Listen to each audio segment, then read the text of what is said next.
Okay. Well, I guess for the sake of time, we shall get started. Everybody seeing my welcome to JCC content? Awesome. Okay, so as I Yes. was just saying to those of you that were connected a little earlier, is I usually do a little jam board, but we have such a small, intimate group. I can actually just ask you to tell us about yourselves. So usually it's kind of the basics that you would expect of what your name is and what you will be expecting to teach for JCC going forward. So if anyone, I guess, Shep, if you want to start, just to give a starting point. Sure, I can start as soon as I can myself, unmute myself. I'm Shep Bishop. I This is my first semester in January 22. I'll be teaching technical writing. My background is computer science. I teach for a university in Campbellsville, Kentucky, Campbellsville University, and I teach online for them. But once in a while, I go there to do my residencies as well. So online teaching is definitely I've been doing it for a while now, and I love it. And I'm really thrilled to work for Jefferson. I moved here up to upstate New York 5 years ago, and I always passed in front of the campus and I said, someday I'm going to teach for this university. So Goal I'm thrilled. Thank realized. you. Welcome. All right.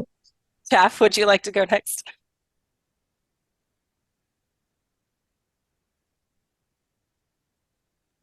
Sure. I'm Jeff Fisher. I'm a retired, I guess you'd say, entrepreneur. I've been in business for 30 plus years after being 35-ish years after having been in the military, in the Air Force. I grew up in Clayton. I went to Thousand Ounce High School, class of 84. Yay.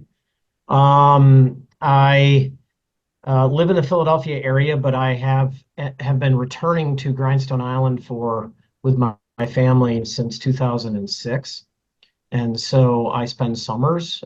I didn't used to spend the entire summer. I was lucky if I could squeeze out a few weeks, 5 weeks maybe at best, if you count all the time between Memorial Day and Labor Day. But now my wife and I spend almost the entire summer up there, from say Memorial Day to Labor Day. Um, I My sort of encore career for that, for what it's worth, has been mostly volunteer teaching.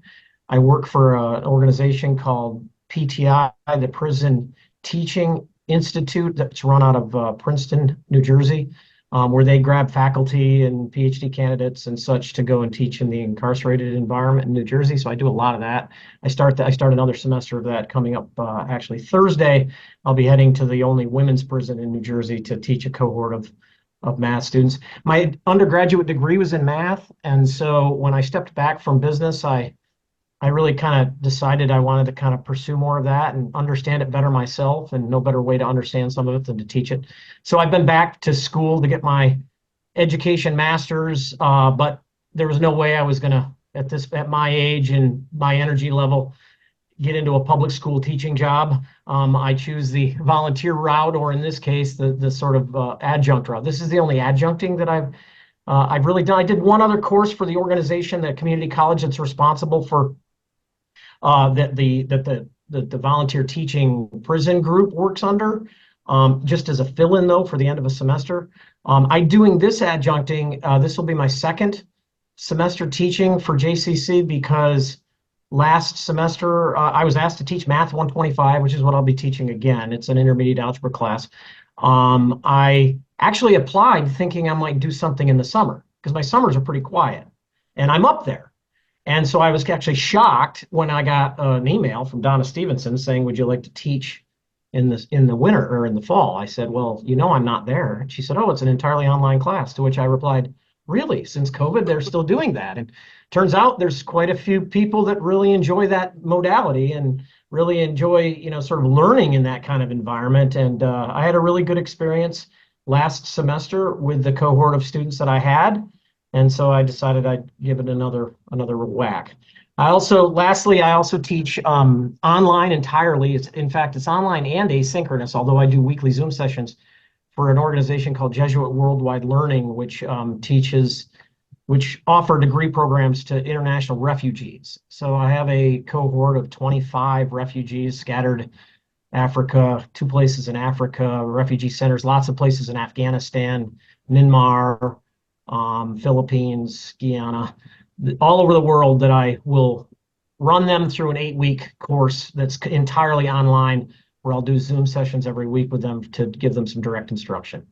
So that's me. That's what I do. And thanks for having me.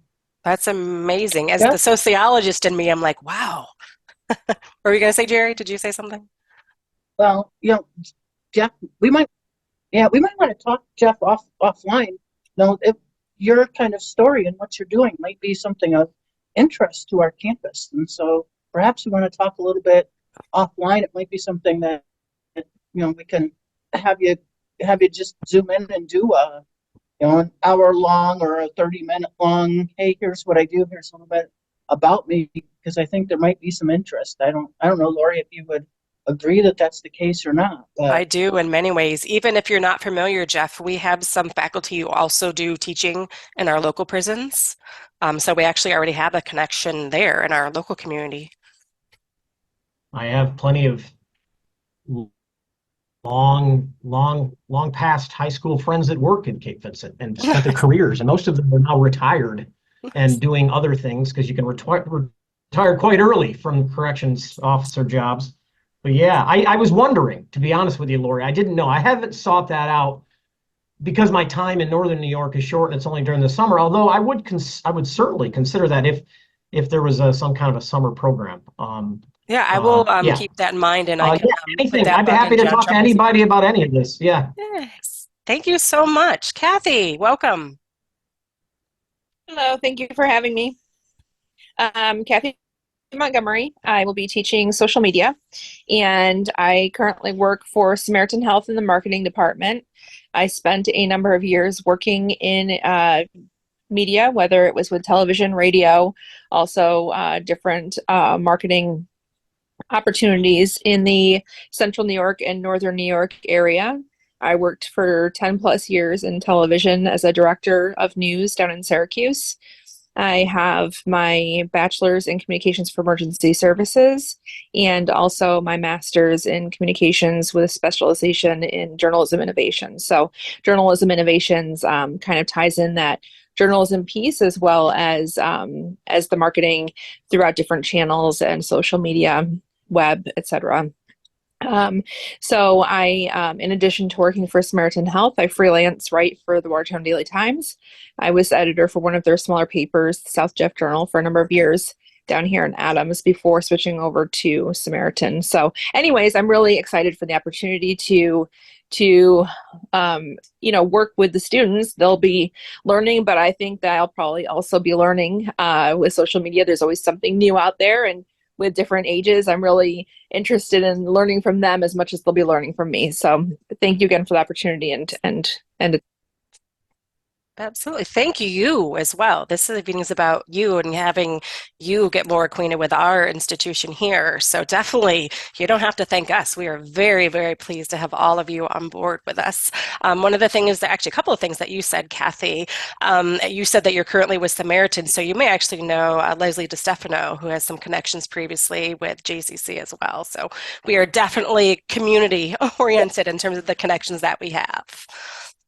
Okay, so I definitely wanted to start with who you are rather than who we are, but obviously it's quite fitting to at least circle back around to that. So while I had said it kind of intermittently as some of you were connecting, my name is Lori Tuttle, and I have been teaching at JCC since January of 2008, actually.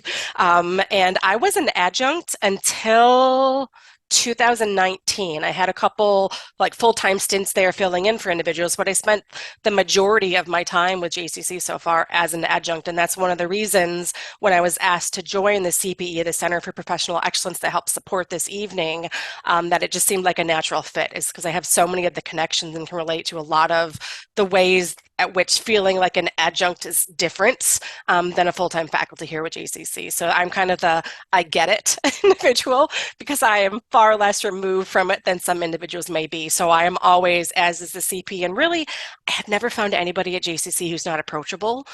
So we're all here to absolutely support you. There's no like, and I know we say this to all of our students, there's no silly question, there's not. And if there's ever anything that you're like, I know I should know this, but I don't know this, just ask me. It's okay. We can't retain everything. We are human. Jerry, I will let you introduce yourself since you are present.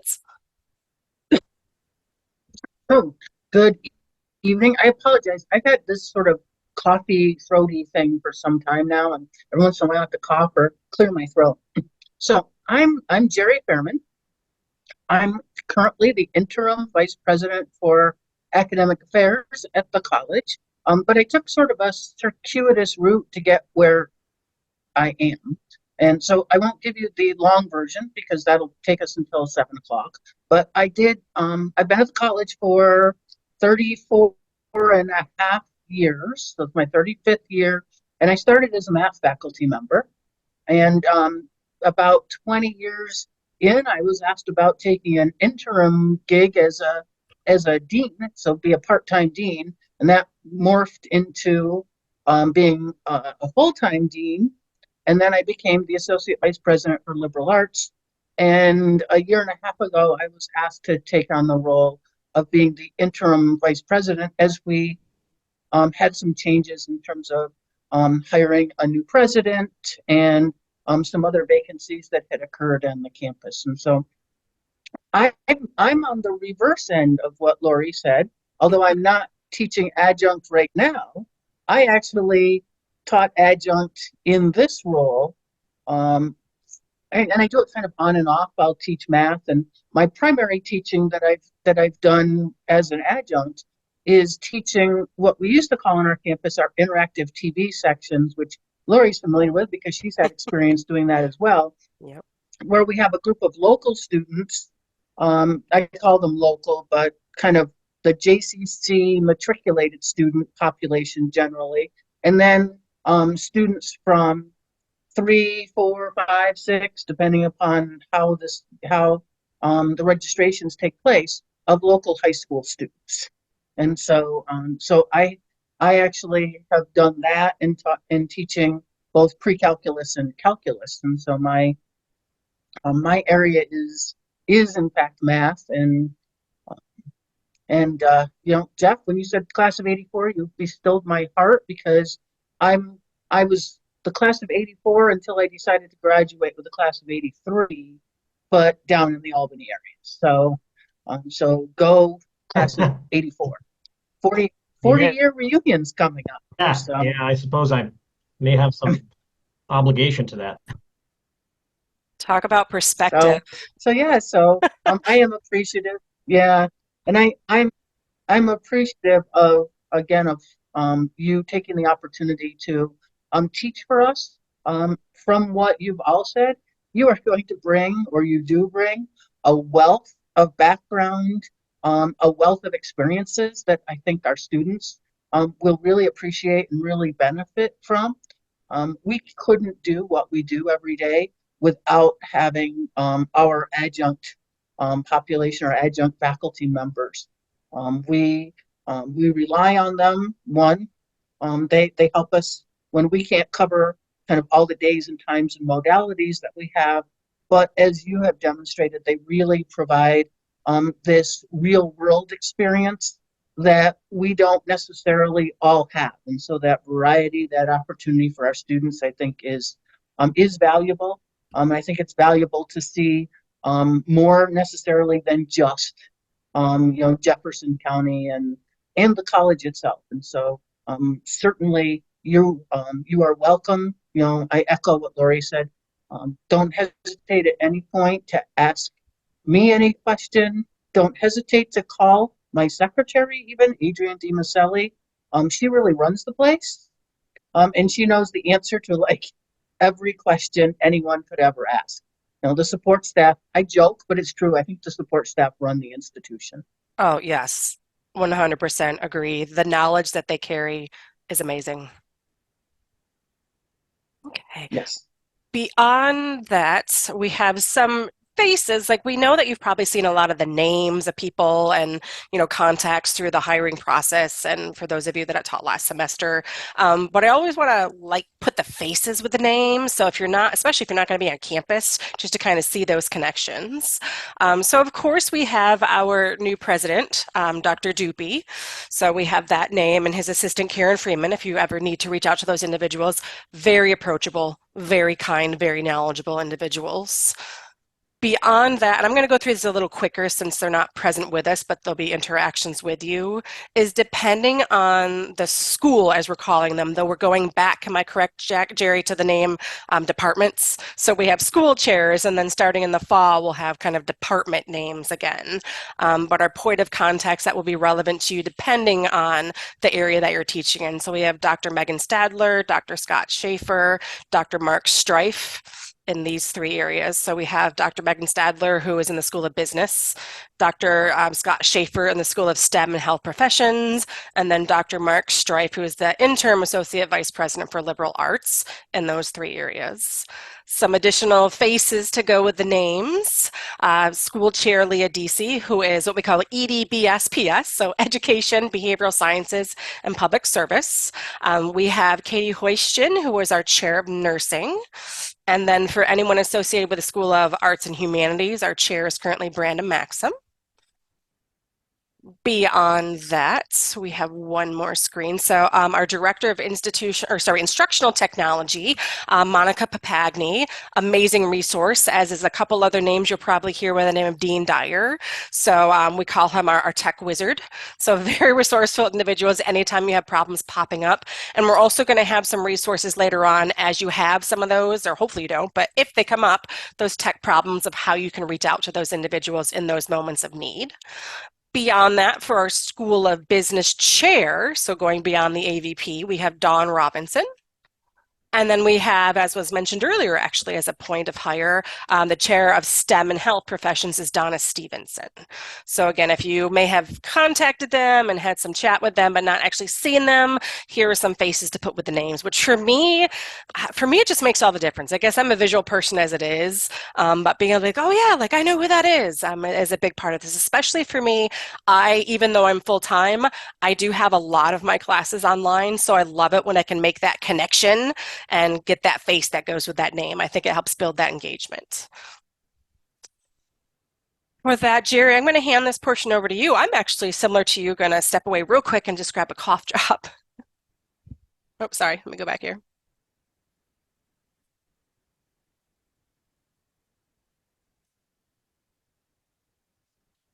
I think you're still muted.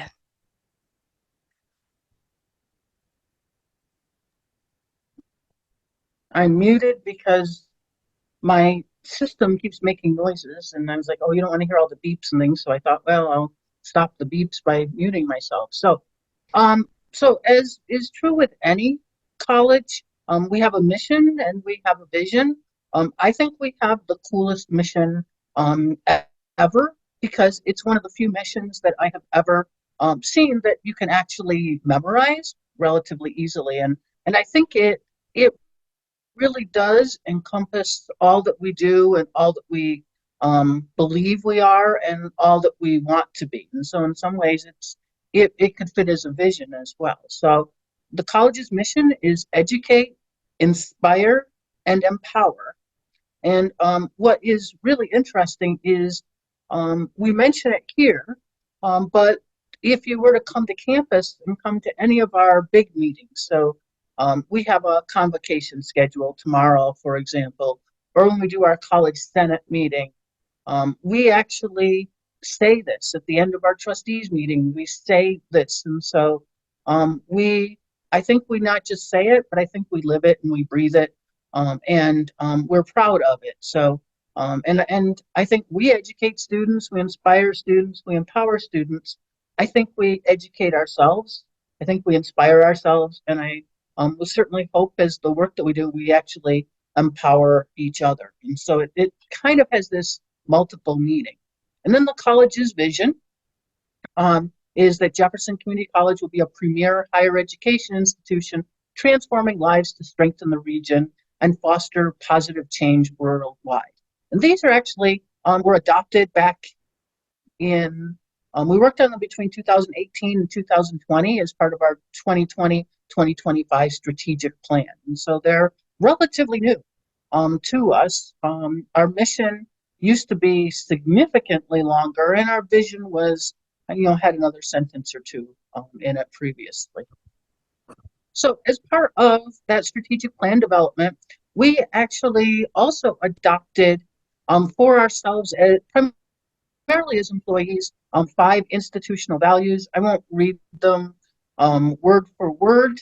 The text that's on the screen, you can locate this on the college's website, but really the primary bold words that you're seeing are what would be kind of the talking points. So we value learning, inclusion, our community, integrity, and empowerment. And I think you can probably see the connection to the mission and the vision from those to these particular values.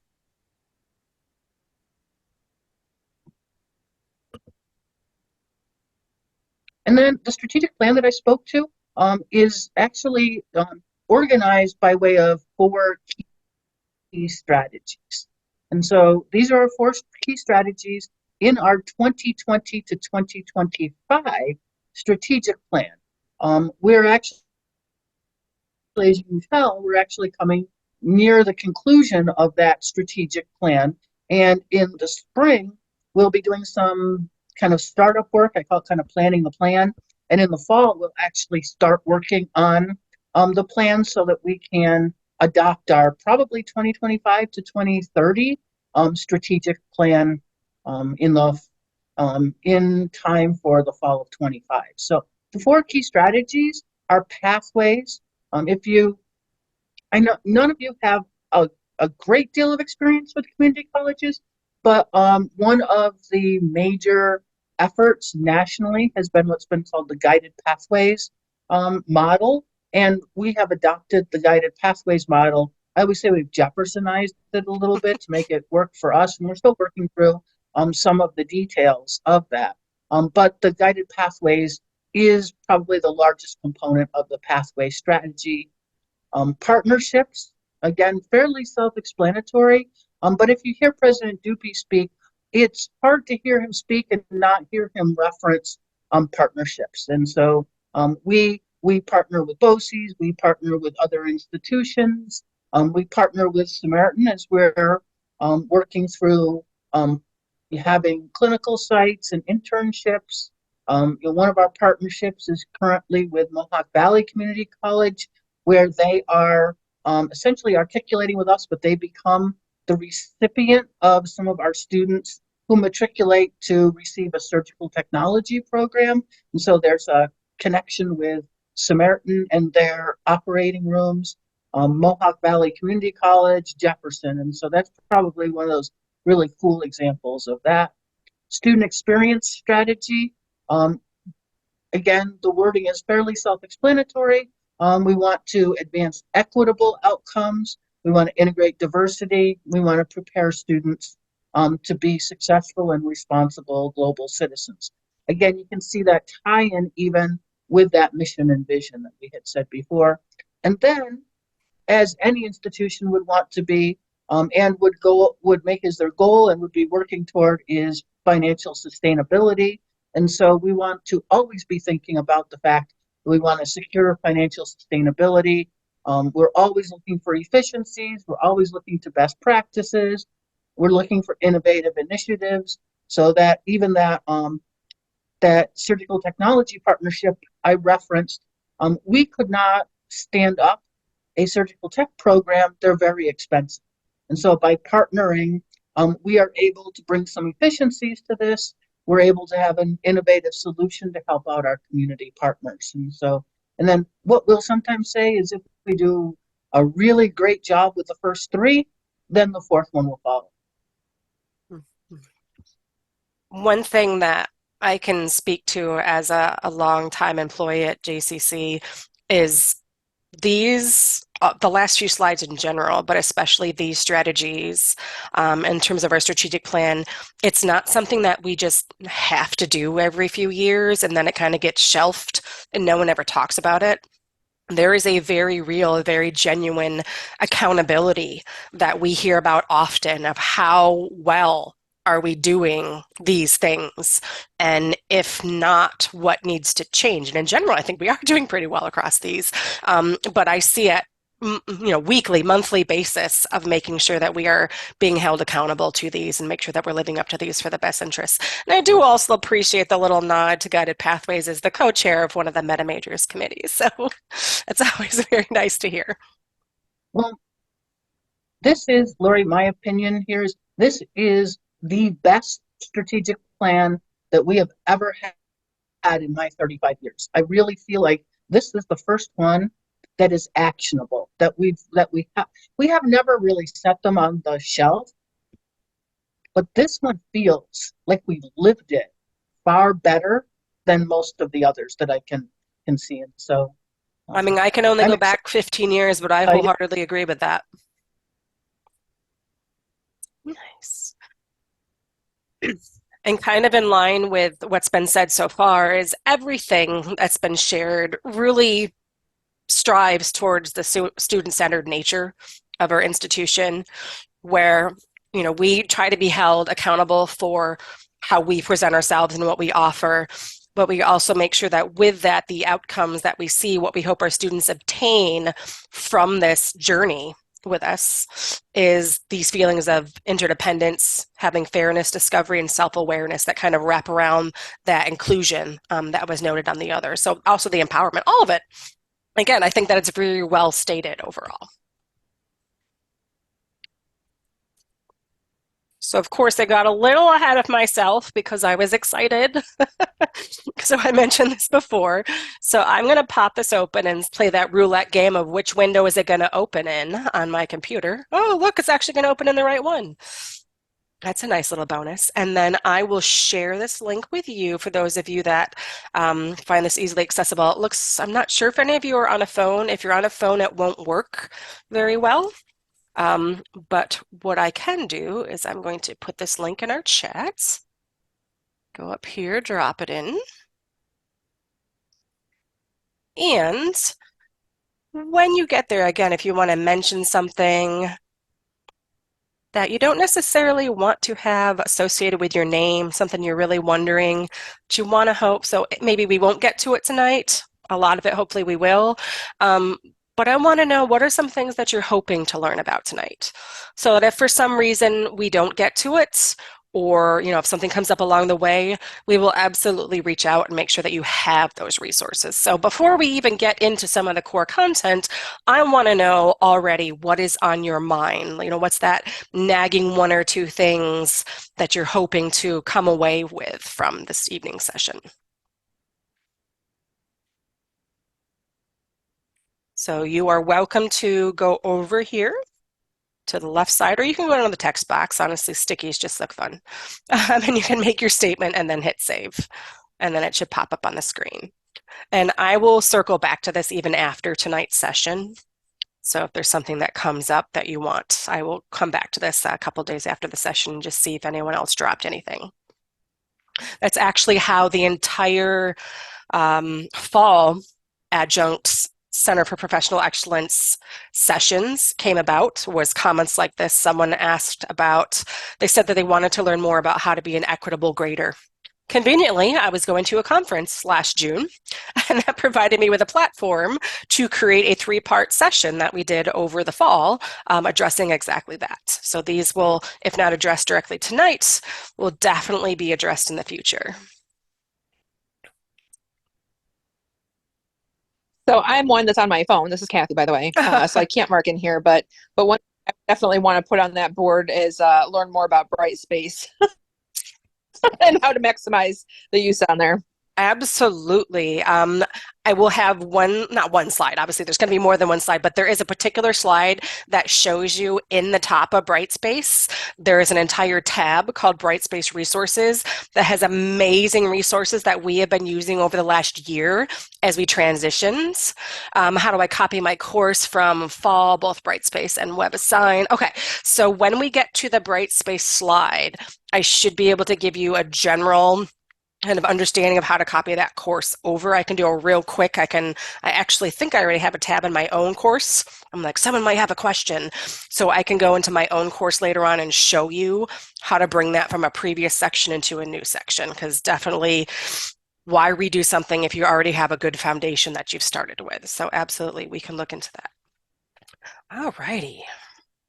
Let me come down here, make this. Of course it wants to start over.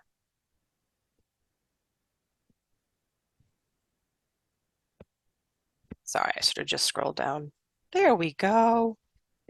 Okay, so probably beyond the how do I copy over my course, probably one of the other things you want to know and need to know has to do with your contracts. Jerry, am I correct that these should be ready to go enrolled right now? These actually should be ready to go, and if all goes well, since I'm not an adjunct currently, I don't know if this is the case.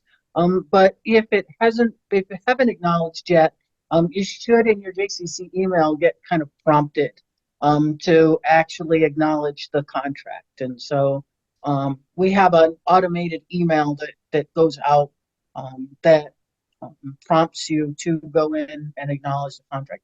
If you don't acknowledge the contract, I'll say it in a negative way, we can't pay you.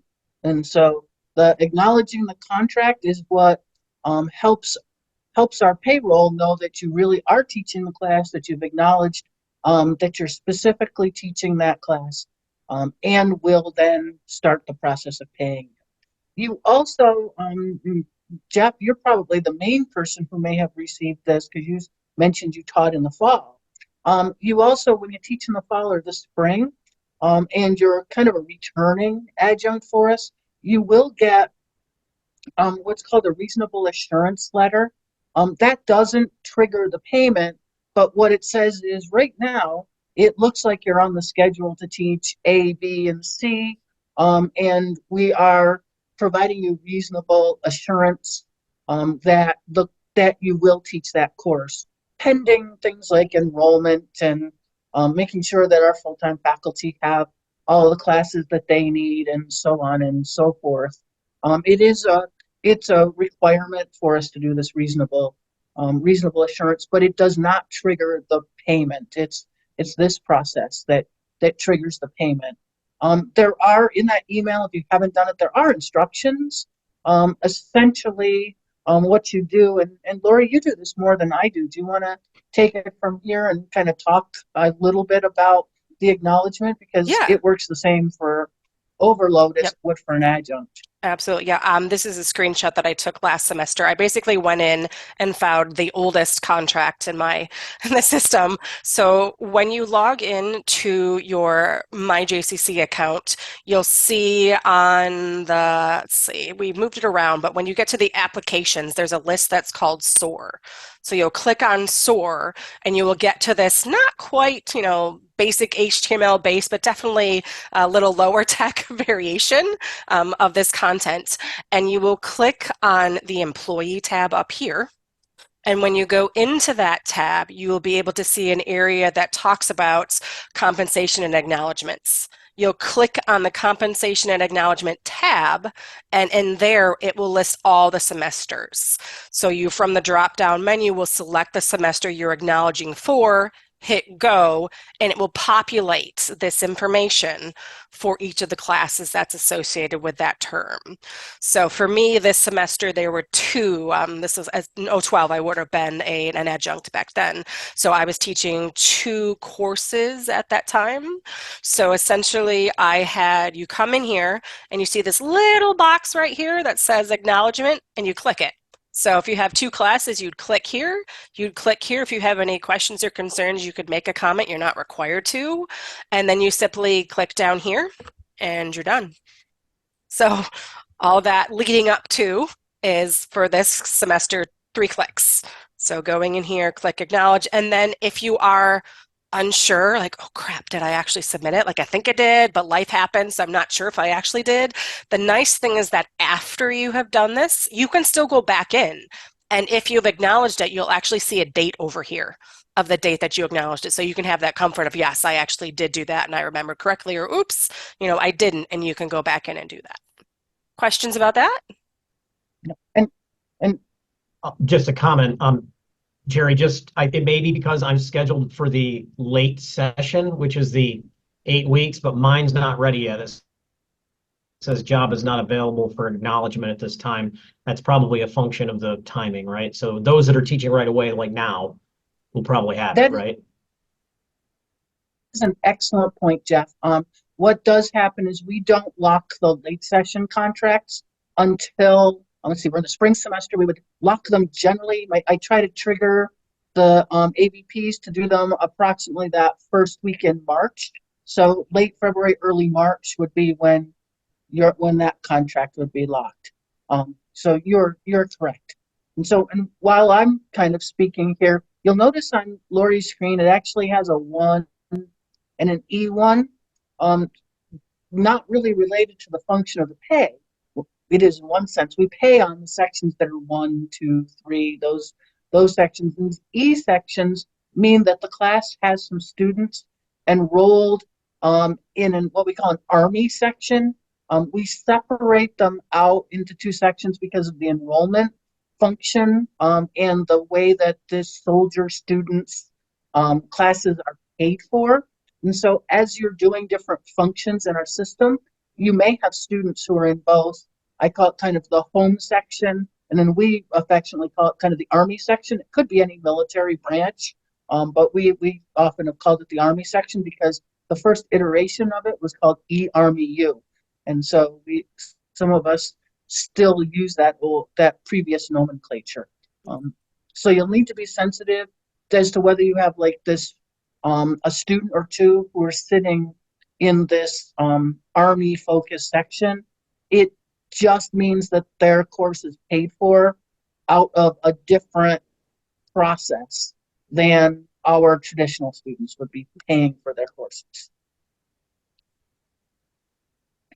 Okay. And I will also let you take this one. Your school chairs or your school chairs or your secretaries, if you have difficulty acknowledging the contract, they are quite familiar with the process and they will talk you through. So if you just contact one of them or contact Lori, she'll work with you and help you with that. Absolutely. So compliance trainings. So I think the good news is that when we hire you, we make you do the compliance training, and so you've likely had that opportunity.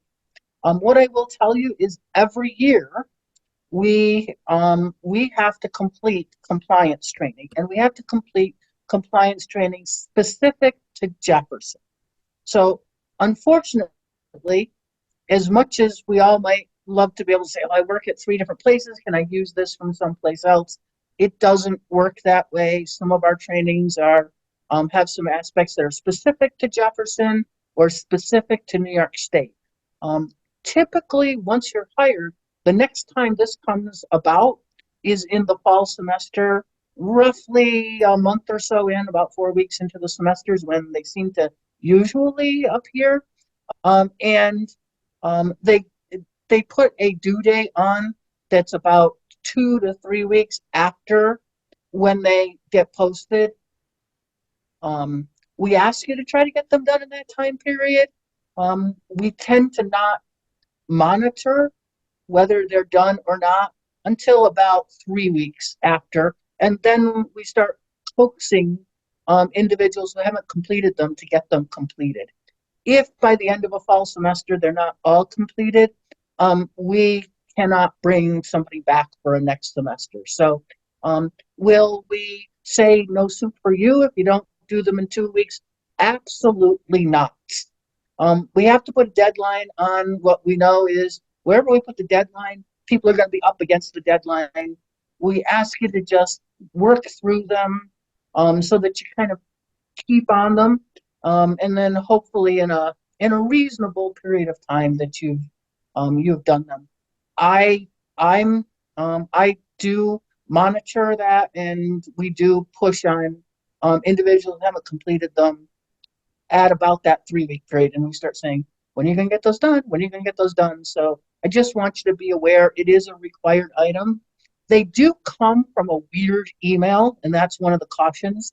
They come from, and you'll see it up on this underneath where it says the compliance trainings are required. This Vector LMS higher education edition, they come from this Vector LMS typically. And so it's really easy for people to kind of miss them or think they're junk, and just kind of throw them away. I try to help with that a little bit, because one of the things that you will learn, or that you'll experience is the fact that I tend to send emails about once a week. I don't get every week. And so when it's time to do the training, if you see an email that says it's coming from me and it's like Friday message from da da da da, when it's time to do those in the fall, I put in that email, hey, it's time to do those. You might have missed it because of the subject line.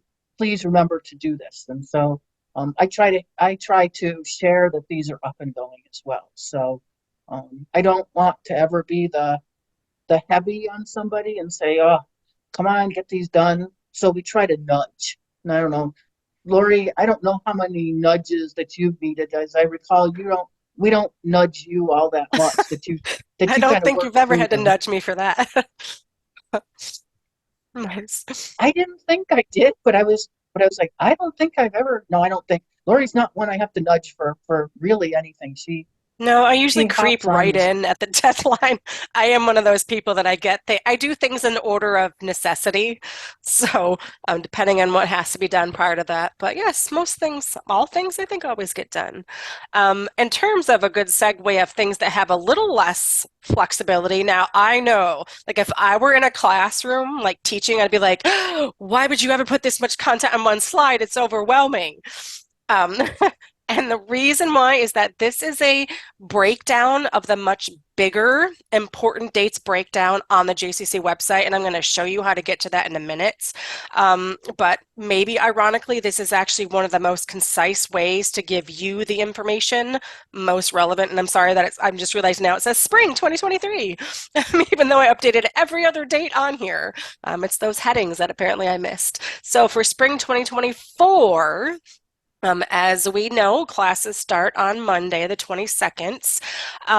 3 week attendance reporting. So similar to those requirements of compliance training and signing your contracts, we also have a requirement to submit what we call financial aid 3 week reporting, and that influences what support, what financial aid our students receive based on what we submit to the institution. So they are absolutely essential, and they impact the lives of our students greatly.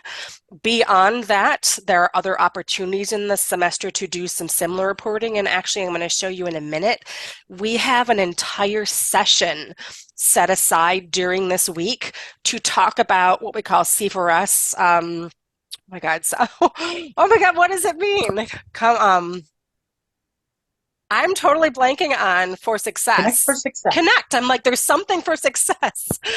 Connect for success. I'm so used to using the acronym Connect for Success that we're going to go over Connect for Success more in depth.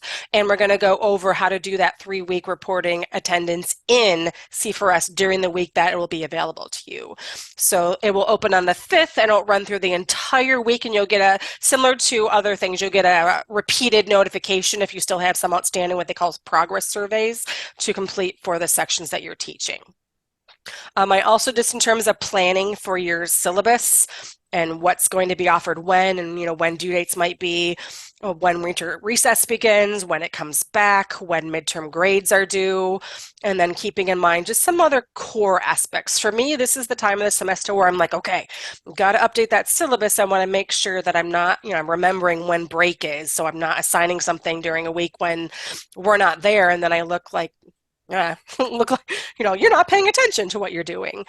So I figured if it's something highly available to me, I would make it available to you as well. Sheb, what's your question? My question is this, and that this is a great place because I'm just about to set up my class. I did the first couple of weeks, and then I thought about it. February 17th, the winter recess starts, and it ends February 21st on a Wednesday.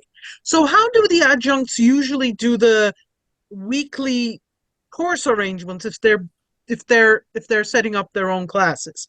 Like, shall I set it up from the previous Sunday to the other Sunday, or just, because it just doesn't fit into my 15-week schedule if I just give them a short 2 weeks. Am I clear? I think I don't know if I made myself No, clear. I think I understand what you're saying. So just My wanted to, Go ahead. My general understanding yeah, is no, that it no, is up to I'm good. the discretion of you, whatever amount of time that you feel like, obviously beyond Ah, the assigning things during the break, which generally we're not supposed to okay. do, you adjust your schedule as you see fit. For me, as I said, I teach a Yeah, lot of online classes as well. So what I did is, for me, okay. I think that lands in my module 2. So what I did is I actually ended that module late. Yes. So I gave them a couple extra days into that, and I did start the Ah, next module okay. on that Wednesday. But really, you know your content best, and you know what would make the most sense for you for how you need to adjust that to Perfect. make the semester work Perfect. for you. Okay. Other questions? Okay, and we Thank do you. I just have, wanted to make sure that I'm not doing anything wrong and, just no, not at all. Yeah. So Yeah, I be, used to, when I taught, and Sheb, you're in a fully online class. I used to treat that whole week as if it was a week of the class. okay. And as Lori mentioned, I just didn't have anything due for grading Perfect. necessarily on those kind of official days off. And so with a fully online class, you have kind of a great deal of flexibility. Right. And I was just careful to not make it look like the students had some really important thing that they had to do on those specific days off. Okay. Yeah, just wanted to make sure that I'm on the right track. Thank you for that. yeah, Thank And you. sometimes I have, so Jerry, go oh, ahead. I'm sorry. No, go ahead, Jeff. Um, just to follow up on that real quick, just terminology. Fully online is an asynchronous online, and live online is the Zoom session synchronous with but remote. Is that right? Am I understanding that right? That is correct. So yeah, Okay, so your yeah. class would meet on every day and then just not meet on the days um that we would have off. So the late session would be impacted in this case by spring break. So your students would physically take that whole week off at spring break.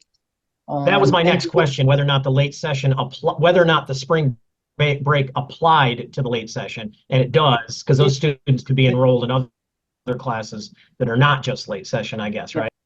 And yes, and we set the meeting dates up so that you do get the required number of minutes of instructional time for the late session class. And so it is taken into consideration that there's a spring break so that you do get the appropriate meeting time for that particular course. And it's a good thing because I'm going to London that week. So Ooh, I'm jealous. my next question would have been, what do I do if I have to miss one of my classes for my students? Oh, we That's actually true. have that in a Yeah. slide later on.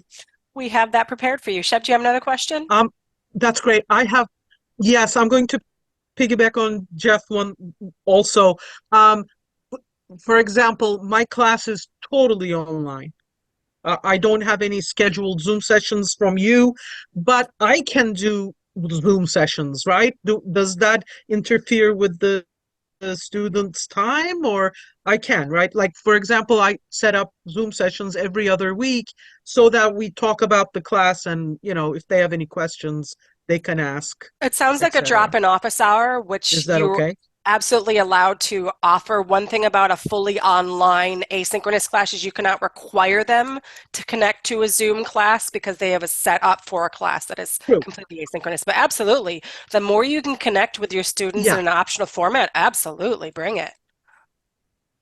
Okay, great. Thank you. And Sheb, sometimes what people will do when they do those optional drop-ins, Mhm. they will record those, and then if you have your own, I call it kind of that personal YouTube space, then you want to drop it into YouTube Right. and give the students the link if they want to either Absolutely. review it or if they couldn't attend. That's encouraged. We do ask that you not try to upload the whole That's file right. in because of just the Right. privacy. Jerry, do we have any tool that we can use? Like, does the school have Zoom for the adjunct faculty that we can sign in and use, or is it just because I mean I have it on my own too, it doesn't matter, but if it's required, then the school might have it. We have I'll call it a limited number of licenses. We were just Okay. recently going through the who needs them and who doesn't need them. I would say, Okay. talk to a chair and see what they can do for you. Okay. We often will suggest, particularly if it's like a drop-in office Mhm. hour type of thing, to use the kind of the free Zoom, which I think is still out Okay. there, Yeah. that gives you 30 or 40 Absolutely. minutes of Absolutely. time. I think Thank you. so. Thank you. Great. Okay. So because I said there's always the way to find these, so going forward in future semesters, like it's right here for you right now, but by the way, I'm going to send you this, or you're going to have this as a file later on, but after this semester, in terms of where do you then go find those again? And so this is the embedded JCC Live website right now. So in the future, the steps for that will be going to our drop-down, what we call hamburger menu, clicking on academics, and clicking on academic calendar. And then that will bring up that semester's calendar. So you can see this, obviously I cut out things that would have been less relevant. And we have a little sneak peek into the fall as well. And it expands as we get into the semester, that we add more dates as the semester. So you can see that the spring information is much more detailed than the fall information as we kind of settle in what those exact dates look like. So this will always be in here. Now, because I have this embedded, it looks a little different, but we also have access to the final exam schedule in here as well. All right. Okay, so Shep, do you have another question? Is your hand still up from before? Okay, that's what I thought. I just did not want to ignore you if I'm just assuming. So, what I'm hoping you have already received from your school chair is what we call is the standard course syllabus. We've had a couple names of it, but basically the master syllabus. So the starting template of what to include in your course that aligns with the SUNY requirements, so any gen ed courses you may be teaching, but also the institutional requirements, so the JCC requirements for that specific course. And as you can see, it's probably a little harder to see in this version. Items 1 through 7 on here, if you look closely, you should see that they're actually italicized. Those are the core components you have to have, and you have to have in that order on your syllabi.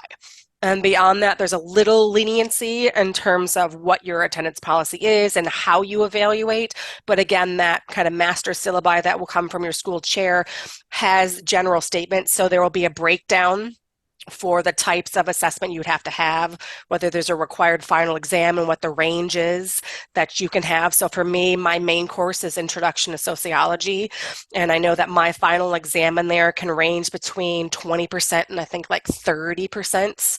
So as long as you're kind of keeping in those components, you can have that kind of creative instructional license while still meeting the requirements of what are covered in the courses that you're teaching. So if this is something that doesn't look familiar to you, or you're like, oh, I haven't received this from a chair and I'm working on building my syllabus now, definitely reach out to them. I know, as I said, most of our faculty and staff are very on the nose of these things, that you already have it. But if you don't, I definitely don't want you to get through this evening not knowing that this is the template, if you will, that your course starts with. Any questions about that? No?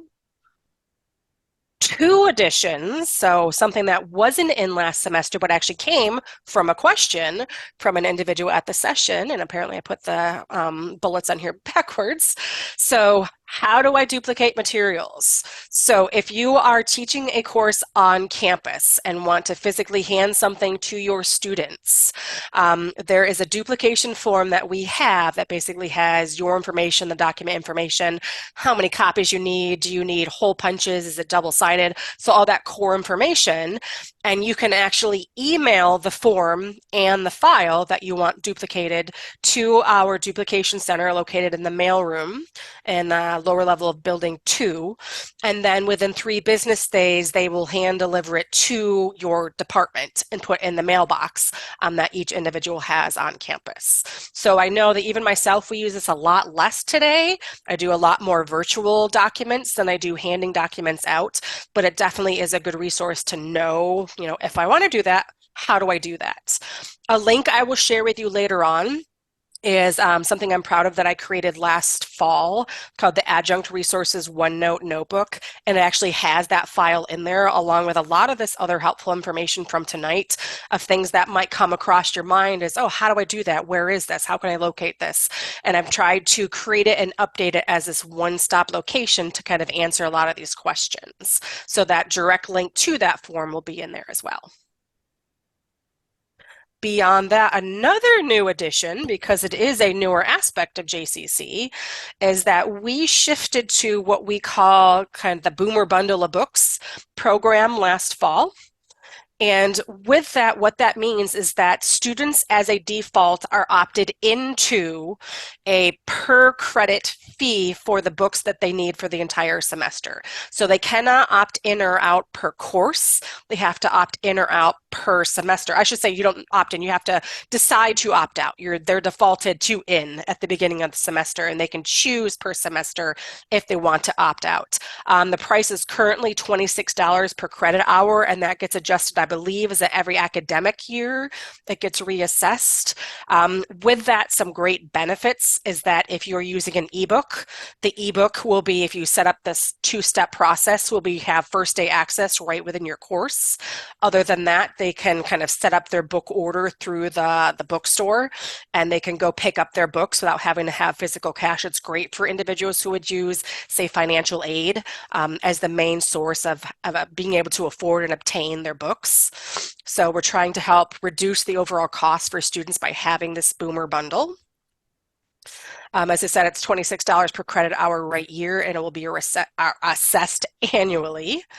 And as I said, that they're automatically opted in. So I keep stating this repeatedly because when we started this last semester, there was a little confusion as to what this process looked like. It's become, for those of you that did teach last semester, in my opinion, this has become a lot more clear as to what this process looks like and how it's going to function. I know last semester, my students were not be able to access the book during preview week. It looks like that is not the case anymore. I have students already messaging me saying that they can see the book, which is one less thing that we have to worry about in terms of prepping and supporting our students. So that is our Boomer bundle. And of course, if you ever have any questions, you can reach out to our amazing support staff at the JCC bookstore. All righty. beyond that, so when we had mentioned the important dates and talked about what to have due when and when should I adjust things, I also wanted to point out as I clicked on that quick link that we do have a set final exam schedule. So mainly slightly more relevant if you have an in-seat section or a live online section that has a dedicated like day or time where you're supposed to be giving your final exam. I teach a lot of fully online, so I actually allot my students who have a final exam, I give them the whole week. I give them from 12:01 the first day of the final exam week to 11:59 p.m. on the last day of the final exam week. Jeff, you had mentioned, I believe, that you have a late session. So the general default is that that last day of class would be the default time frame for giving the final exam. So again, depending on whether it's fully online, if you're required to give a final exam, you will have a default session slot if you have an in-seat for when that is. So this is just in general the policy that JCC has in terms of what to give when. Any questions? And Lori? Go ahead, Jerry. Lori? Yeah. I had looked up the schedule. I believe Kathy's class is a hybrid class. And so, do you want to speak to what might happen with her final exam? And probably the default's going to be, you might want to talk to the school chair based upon what's on the outline. But so we have one person who has live online, we have one person who has fully online, and we have one person that has a hybrid class tonight. So we have all the variations almost. So essentially, so with our hybrids, you meet, is it full session? Yeah, she meets once a week, in kind of an evening configuration, and then the remainder of the class is appears to be hybrid if I'm reading the and I master believe that schedule still correctly. defaults to the default schedule, doesn't it? So if I can actually see if the link will open here. Yeah, she would use the default schedule. I believe she'd use the default schedule, but based upon the course outline, there might be it might be a final project rather than a Right. final exam. And but the class is a full semester class, as I recall. So you actually would get kind of I'll call it the choice, Kathy, in communication with your chair, just to make sure that you're doing what the outline says and what the department would want. Yes. Sorry, let me go bring this down, bring back our presentation. I can tell it's in my background, right? Oh, where'd it go? Why is this being difficult? Sorry. Huh. Apparently, technology is fun. Shab, you had a question. So while I reload what I just lost, what is your question? Yes. My question is this. We call it a final and we can have, multiple choice questions, etc. Is there a way I can substitute a final for a final project presentation? The answer to that determines on what the master syllabus for your course has established as kind of an appropriate format. So I teach, well, actually it changed a couple years ago. In my Intro to Sociology class, it specifically states I have to give a cumulative final exam and it has to be worth a certain percentage. In other classes, we have just gone through the curriculum change process that gives an instructor the option of having a final exam or a final project. So the answer to that would be found in that master syllabus of what it specifically says. If it says the final exam is required, it has to be an examination. If it says projects, then you have more flexibility. And I know that there has been a shift, at least in my area, the EDBSPS, the education and humanities, to allow more projects than final exams in terms of seeing more benefits to the end product of what students get from that. But yes, that could be answered by that master syllabus. Okay, thank you.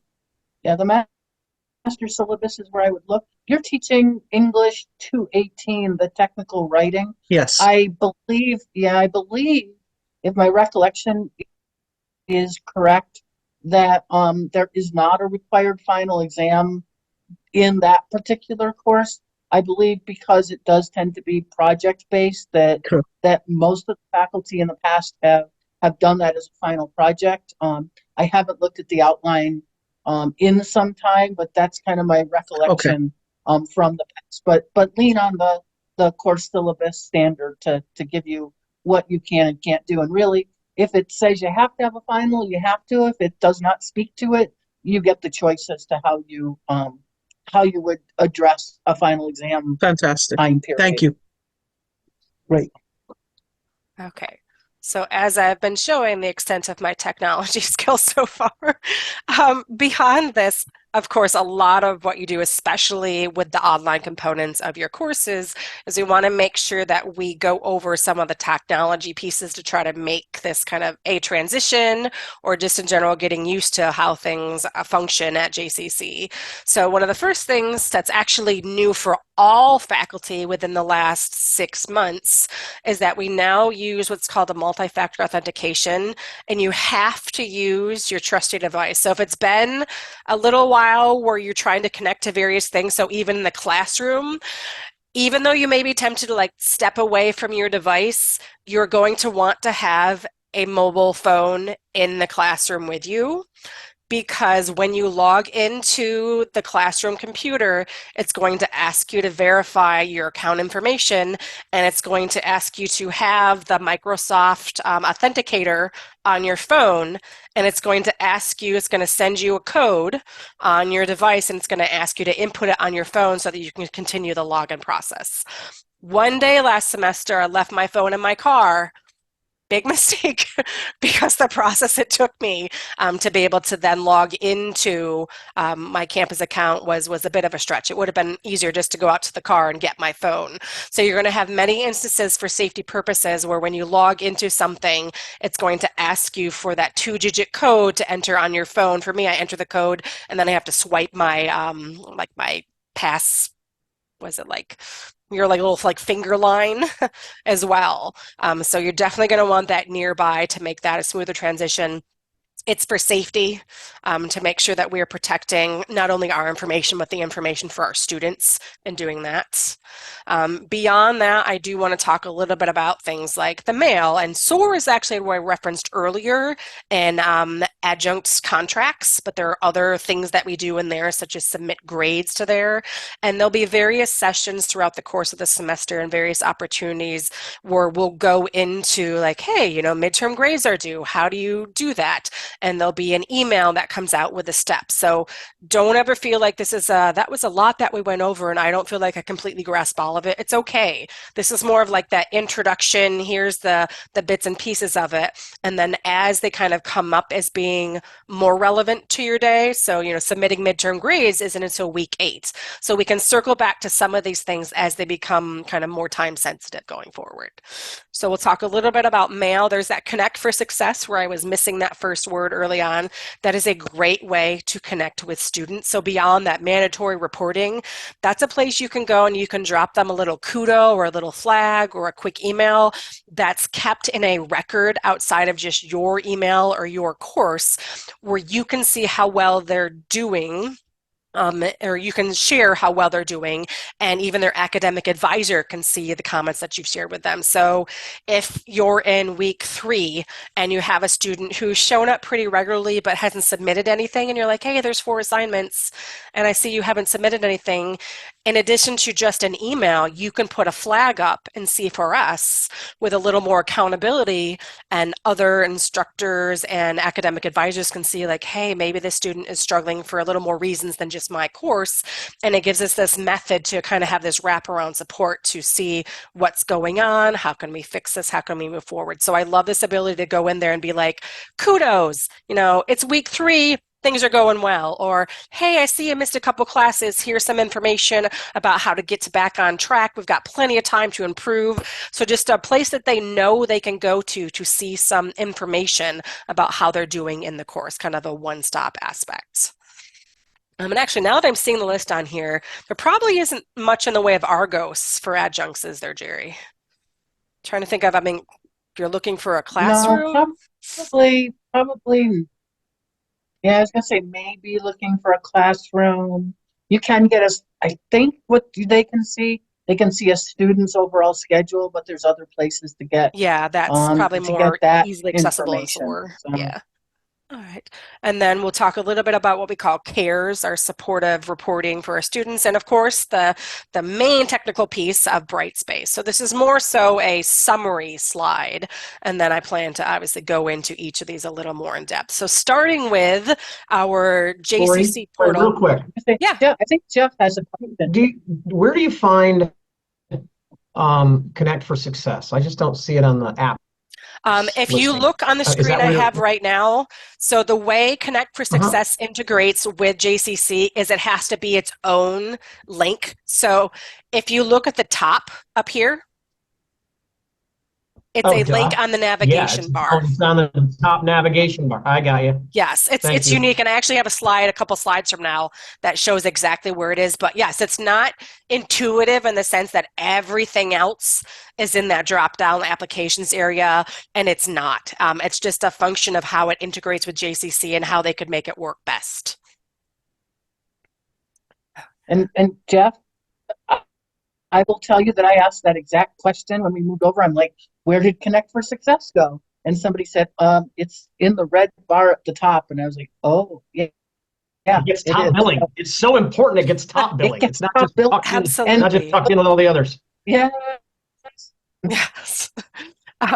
So in terms of the other applications, before we get to Connect for Success, our new, and I keep saying new because it's only been like one semester of main usage, on our home page, below the list of courses that you're teaching, there is this applications tab, and when you click on it, it bumps out to all these applications. So in terms of where do you get to some of these things, this is that path. So when I reference SOAR, or if you want to go to your JCC messages, campus messages, all these aspects are in here. I'm not sure the extent to which you have textbook adoption and how much you have to go through those steps. That would be something I would talk over with your department or school chair. But this essentially is the platform that if you are responsible for going in and kind of reaffirming or selecting that textbook for the course that you teach, that process would be in here as well. So basically everything but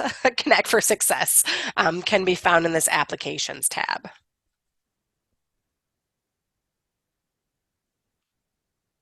In terms of campus information, while they do have a shortcut to campus messages, if you want the broader, like where is all the JCC stuff that doesn't have to do specifically with teaching, we do have this. So you go to the home page, which will bring up all the things that you're teached and kind of enrolled in, if you will.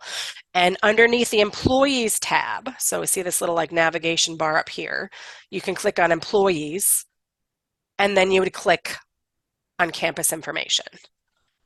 And that takes you to all the resources that have to do with like human resources, various forms. So it's kind of that one stop for all that content. So home gets you to all of your courses. Employees gets you to this specific grouping. You wouldn't have senates. You should all be in the Center for Professional Excellence. If you're not, let me know, and I will make sure that you're added. And then, of course, campus information would be that next step. In here, so once you click on campus information, these would have been screenshots from like 3-4 days ago, you'll see the very first tab is campus messages. So essentially what I'm going to walk you through right now, I know Dean Dyer and IT just shared an announcement about how to do the same thing. Ironically, like we weren't talking, it was just we both decided to work on the same thing at the same time. So to enroll in campus messages, which I highly recommend that you do to have the most up-to-date information sent to your JCC accounts, is this. So you will click on campus messages, and when you click on campus messages, you'll go up to the top. In the top activities tab, so this should look pretty similar to a course, you would click on discussions because that's what our campus messages are set up as. By clicking on discussions, this new window should pop up. And in this new window, go down to the campus messages and click on the chevron and then click subscribe. And then every single campus message that gets posted here will also be sent to you. You may, if you feel like you're not getting these, you may want to every now and then click on you have the focus tab in your email, and then you have like the other. You may want to check that it's not going to your other tab, that it's going to your focus one. But I think we've been doing a really good job lately of making sure that they get to the right component of our email boxes. But just to stay more connected with what's going on the campus, this is how to enroll in that subscription for campus messages. So, Lori, Yep, can I make an email comment? of course. So, I'm probably preaching to the choir here, but the Jefferson email is our official email. We ask, and it's even more than ask. We have made a decision as the campus. Lori, you'll hear this in convocation tomorrow, assuming that the weather lets us all be there tomorrow, that you are not, I don't like to use the word not, but you are not to email students in a campus for anything to do with the campus, for the college, using a personal email account.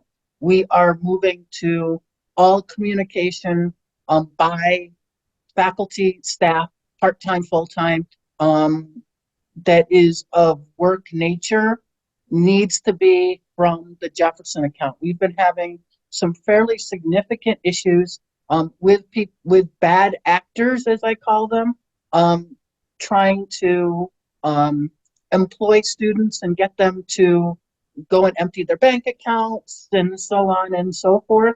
And the way we can best protect you and best protect our students is if our employees all use the Jefferson email account for their communication. We probably never will be able to get students to do that, but we have had faculty in the past that were doing all of their communication from a personal email address. We cannot have that happening moving forward. That sounds like a wise decision, and kind of in tandem with that I don't think you directly said, but I know is the case, is that it's also correct, Jerry, right, that we're not supposed to be forwarding emails. Like go into your JCC account and or are they still allowed? Yeah, no, you cannot Okay. forward. You cannot forward your JCC email to another email account. I believe they've turned off the capability to do that through the JCC email. Again, it's a security piece, and often the emails that, particularly our full-time faculty, I'm going to say that it's in some ways it's probably more related to our full-time employees, but it can contain personally identifiable information, and that going to some of the email services that are out there is problematic. And so please communication with students, communication with other employees, JCC account, email account. On the course syllabus where it says email, please use only your JCC email. And I've even this past semester I had a student, I'm trying to remember what they reached out to me for, but it was a student reaching out like using a business email, and they had sent me a link in it, and I could tell it was genuine. Oh, I know, they wrote me a letter trying to justify an assignment grade change or what they wrote. And I basically said, I can't click on, like, I knew it was legitimate, but I'm like, I cannot click on this link and open this file, but if you email me through your JCC student accounts, I will gladly acknowledge that you are reaching out, asking this request. So even trying to take, sometimes it might feel uncomfortable, but in this day and age, as Jerry just said, it's sometimes quite necessary. So I honestly applaud the institution for taking that next step and protecting ourselves. And that pretty much summarizes what was, if you didn't know it, the next So slide that was we going to had be on some, this lead. yeah, I didn't pay attention. We did actually have an unfortunate circumstance where a student did think that JCC was offering them a job, went through all of the steps, including giving bank information. Oh, And the student, yeah, and so we've become very sensitive to that and trying to communicate some of that to the students to look at the email address that's sending them email, that they should, not that somebody can't spoof our email, but that it should be the blah blah blah at SUNYJefferson.edu. email rather than something that doesn't have that. But it was a pretty serious, and we had multiple students who were actually working through that process. Fortunately, we were able to actually figure out who who they were and catch the students prior to them having any further damage to their financial Wow. records. Yeah. That's, I don't even have words for that. It makes me sad, I guess, at the same time that that's the reality. But yes, the protective measures are clearly necessary. So as you said, you didn't even know that was the next slide. So you addressed it before we even got there. It just shows how often we do this. Like we're just so in sync that it just makes sense to say these things at certain times. Earlier, when you saw those adjunct contracts and the little place to go and to acknowledge, we were in SOAR. So Student Online Access to Records is what that acronym stands for. Is a place that you can see you can go in and see a student's class schedule. You can see your roster, your class list. You can see midterm and input midterm and final grades. If you need to reach out to a student, their contact information is in there. To be fair, it's also in C4S. And as we already went in, there's adjunct contracts. So you will be going into SOAR. Again, if you want to grab your rosters. To be fair, I find my roster a little more easily accessible in the Brightspace platform than I ever did in Blackboard. I'm not sure why that is, but if you want one that's easy to print out, or for some reason like I can't even think of a reason you do this anymore, but in Blackboard, sometimes I would want to go in and like email my students all collectively. You can go in and get a mass email list, but you can already do that in Brightspace now. So you probably have, little to no reason to do that, especially with what we just talked about and formal ways to communicate with our students. So that is kind of our behind the scenes piece of information. As I said, as we get towards midterm grades, we can go over what does this midterm grading process look like, and we'll probably try to set that up for during that week, maybe the Monday or Tuesday. No, that is a Wednesday. So maybe the Tuesday or so of that week, or maybe the week before. I'm trying to remember that. We'll find the best time right around them when you have access to doing midterm grades, but of course before they're due, to set up a time where we can have those steps and go through them in a scenario like this to provide any support that you may seek. And of course, this is also where you go in for your employee information. And there's that Connect for Success, and I think I actually have it. I click here. So as Jeff asked earlier, completely different location than every other application at JCC, and there actually was like a 2-week window where it didn't exist anywhere. But luckily that got resolved right before, was it 5-week reporting or 10-week reporting came up?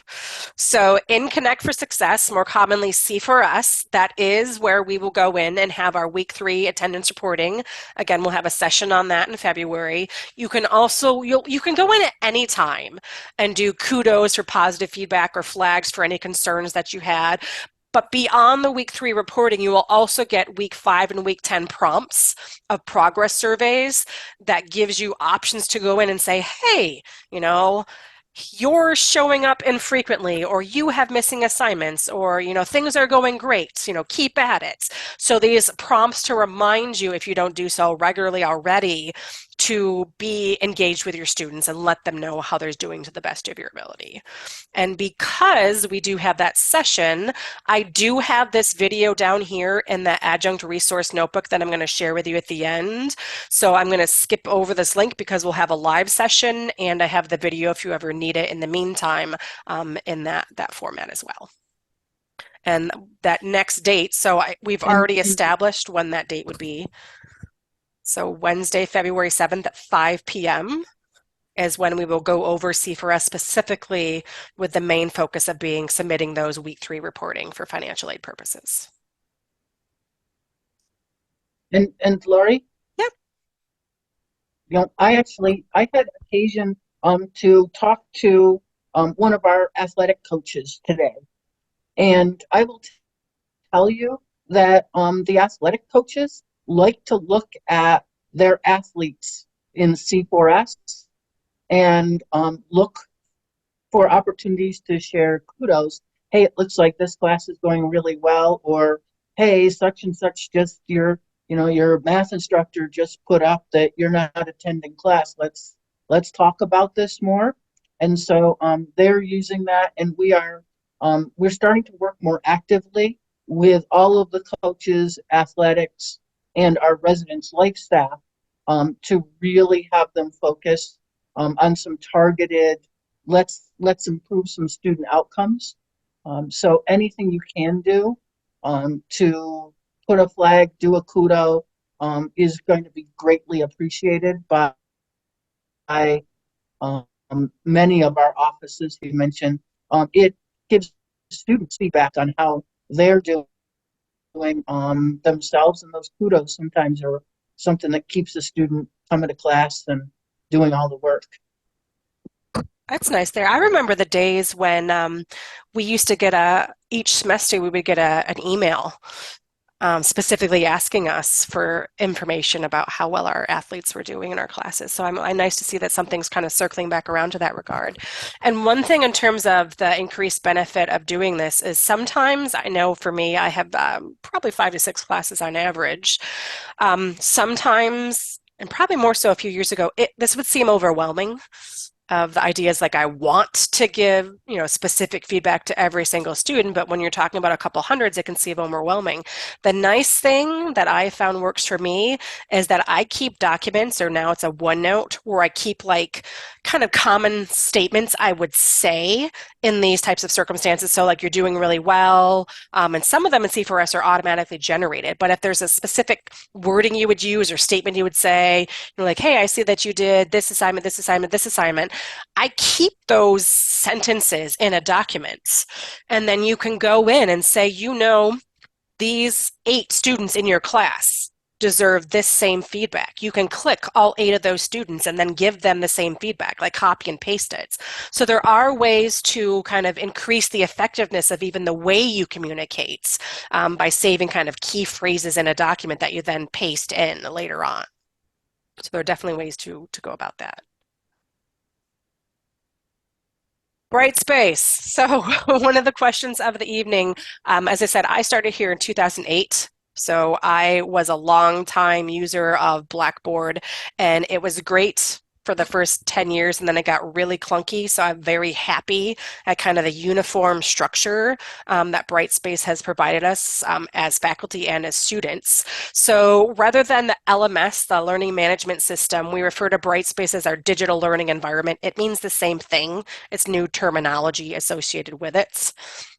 The extent to which you use it, obviously, as we've discovered tonight, is going to vary depending on how you are teaching, what format, of course, that you're teaching. We are currently, was it the second day into our preview week, so opening on the 15th.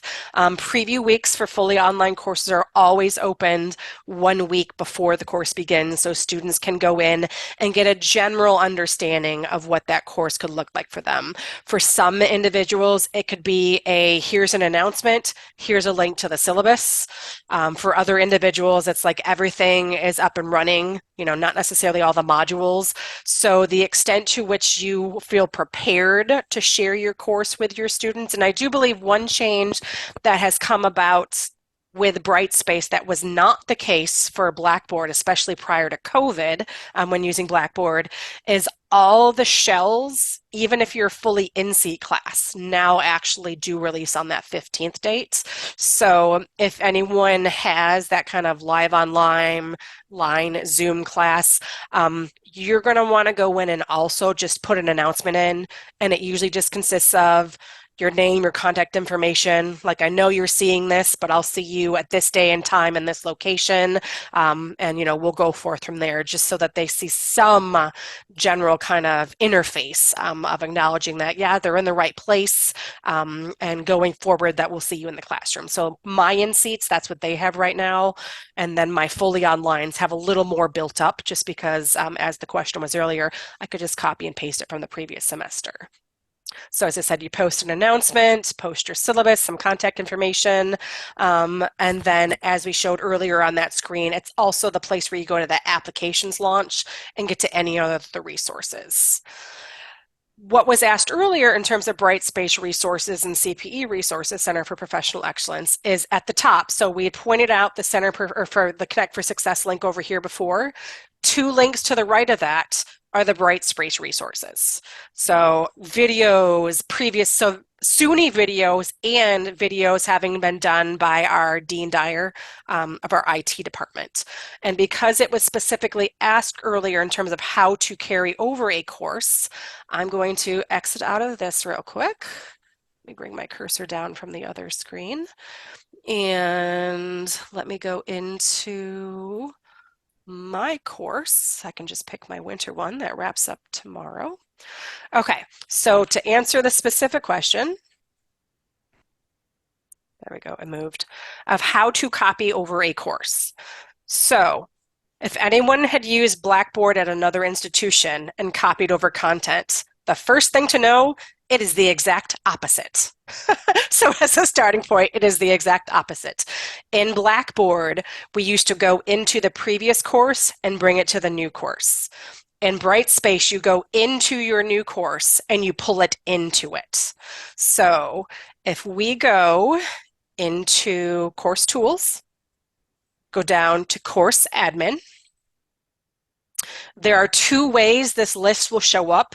For me, probably because it's the first way it was presented to me, this one is like visually more understandable. Yours might look like this. And again, this is a personal preference since I learned it with it coming up like this. This is now what I'm used to. So in the course you want to bring the content into, you go down to Import Course. And then here, since it's already a Brightspace course existing, you're going to search for the name of the course you're pulling it from. So this is my winter class. Say for some reason I wanted to bring in my fall class. So you'd have to think of, you don't have to be this specific because it's actually pretty good at searching. I could probably just do intro to Soc. Probably could just do intro. It's really intuitive in terms of what it brings up. So it will bring up, you find which one you want to pull from, you click that, add to selected, and now there are 2 ways you can go. If you know you want to bring in a carbon copy mirror image of everything and then just have the date shifted, you go down here, you copy all components. It'll be an exact mirror, obviously with the different students left behind and your gradebook left behind in terms of the grades in the gradebook. The grade structure will be there. If there are some things you don't want to bring over, I bring over my announcements and I set the dates as like 300 days in the future. So they're there, but the students can't see them, and then I adjust them before I release them. If you just want to start fresh every semester, that could be something you go in and you're like, nope, don't bring over the announcements. If you know you're doing a project in one semester and you didn't like it and you don't want to do it ever again, you can go in and unselect that. So you can, here brings everything over. Here you go in and pick and choose all of the components that you want to bring over. And then after that screen, it will work through like, okay, you said you want to search through contents. Which of these contents do you want to bring over? Okay, you said you want to bring in rubrics. Which of these rubrics do you want to bring over? So that's the select components part. And then at the end, it's like, all right, we're ready, bring it in. You hit submit, and then it populates it in your new course. And then you can go in, and if I jump back out of here so I don't mess up my winter course, you can also, it'll give you the option to automatically shift dates. Again, I don't like to guess when my dates will line up. I usually just shift them way far out in the future so I know students aren't accidentally seeing something. And then I like to go in here to what's called the Manage Dates feature. I love this feature in Brightspace. And you can filter it by tool. So if you're like, oh, I don't want them seeing all of my modules right now, I want to hide everything but like module 1 or the preview week, you can click this, have it filter, and then you can go in and really quickly adjust all those start dates. So and you can do this for assignments as well. It's a very amazing way to go in here and shift all those due dates, start dates, end days if you use them for your course. So that's just a quick like 3-minute overview, but does that start to get you where you need to be, Jeff? Oh, absolutely. At least on the Brightspace side. Okay. I also have, and we don't have to cover it. I actually have had tremendous support from the STEM slash, I'll call the math team, whatever, and Dean. Um, Yes, Dean's amazing. um, they've taught me a lot. I also had great support from a corporate rep, but WebAssign, because of the way our classes, I'm sure Jerry probably knows this. We have a shell, and we have the different modules for the different sessions I have in Brightspace, but almost everything's really being done in WebAssign, which is a Cengage tool, or is that Cengage? Anyway, I think it's a tool from one of the the publishing houses for math texts, and all their texts are there. And so I need to understand the same thing there, but I know where to get that support. So Okay. no worries about doing it Okay. here. This is very helpful though. Thank you. Yeah, WebAssign is something I know what you mean because I've used various platforms, and like Pearson is like Revel, and they all have their different names. But yes, I understand. So I have no knowledge of that, but I'm glad to hear that you do feel like you have the support you need. Okay. Other questions? No.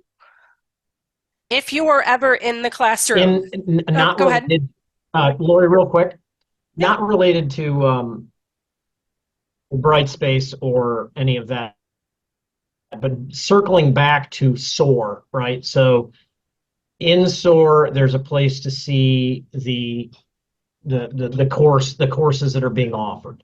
And Yes. when I look in there, Mike, I'll get to my question here very quickly. When I look in there, I see my course has availability for 20, but there's only 5 signed up. Is there a specific limit where they won't offer it? And I'll just get a call from Donna Stevenson saying, you know what, turns out we didn't need you because only 5 people signed up. I know the answer to that, but I'm going to let Jerry speak to that because she knows what's been finalized now and what hasn't, because I know we're kind of in that gray area. Yep. So first of all, Jeff, I'm likely not concerned about the late session class with that enrollment in it right now, because late session classes tend to pick up enrollment. We like to have classes have double digits. Double digits is my, like, if I were going to create a threshold, that's what the threshold would be. And sometimes people have said to me, just give me the rule and I will do it. Well, as soon as you give the rule, it's a required course in somebody's curriculum. It's the only night section that we teach. It's there's all kinds of buts. The answer is we like to see double digits. Late session and night classes are often much harder for us to come around to cancel because the students often don't have any other options. So, it's a conversation I would say to have with Donna Stevenson. But as I said, late session, we have very few issues with late session classes, and Donna is, and this is being recorded, Donna is very good, exceptional at creating a master schedule that we have to do very little cancellation with. So she's an awesome planner for the master schedule, and so she tends to put in the schedule what she believes will actually go, so she has minimal cancellations too. So I'm not sure I Oh, answered you your absolutely question. did. And to be clear, I'm not that concerned. I mean, if it happens, it happens. I get it. If you're not going to have a class for 3 or 5 people, but you'll have it for 10, fine. Then I was going to circle back and say to Lori, is there a time frame? The students can only go in preview week. When can I go in and set up my course, even though it doesn't start until March? My guess is you should Anytime? probably already have your shell. Maybe? Is that true, Yeah, you have your Jerry? shell. You can go in anytime for the classes. As soon as you have your shell, you can go in there. And then I guess the question would be, at what point in time will I know for sure that the classes go, right? If there's 5 people in there, and yeah, we expect there's going to be more. I don't want to spend a lot of time setting up a class structure only to find out that class is canceled. A couple weeks before preview week. What's the rule of thumb? Or there actually is a date that that we need to have classes canceled by, and that's typically the Friday before preview week would actually start. I would say if we get to that first week in March and your contract isn't locked, that could be a question point. But I'd say, reach out to Donna. She's not going to think you're annoying whatsoever. Just she'll tell you kind of what her plan is. I just know historically that our late session classes, particularly classes with minimal prerequisites, which Math 125 would be in that grouping, pick up enrollment as we move into the first 3 or 4 weeks of the semester. Yeah, having Great. 5 students before the semester's even started is actually a pretty good base. Having taught many late sessions, that's a good number to start with for something that doesn't start for another January, February, 2 months. So that's comforting, I would say, at this point. Kind of not completely tangential, but circling back around when you had mentioned SOAR and places, because I'm a very visual, interactive person. I know I keep talking about SOAR, so for me, I'm like, let's see it. This is this program. So if my technology will keep up with me, I did just click on SOAR, and let me see if it'll just behave and load real quickly. So when you click on here, it looks like this. And when you're going in, so I'm going to go into the employee tab, faculty load and compensation acknowledgement. That's where you go to acknowledge your contracts. And it's taking a minute to load because it's got more information on the next slide. So these aspects I do have an overload. So I probably have one in there that I have to acknowledge. Keeping that in mind. But if we go back to here, so let's see if you go faculty services. Again, you won't be doing much in the way of advising, but you can go into, in terms of student schedules, you can get your, let's see our active rosters. Hold on, I need to go back out one term, don't I? Come on, there we go. So faculty active assignments, you can go in here and get your list from your rosters. If you don't find the version that's in SOAR useful, I guess. Although, as I said, Brightspace is very, very helpful. Sheb, how can I help? While we're here, quick question.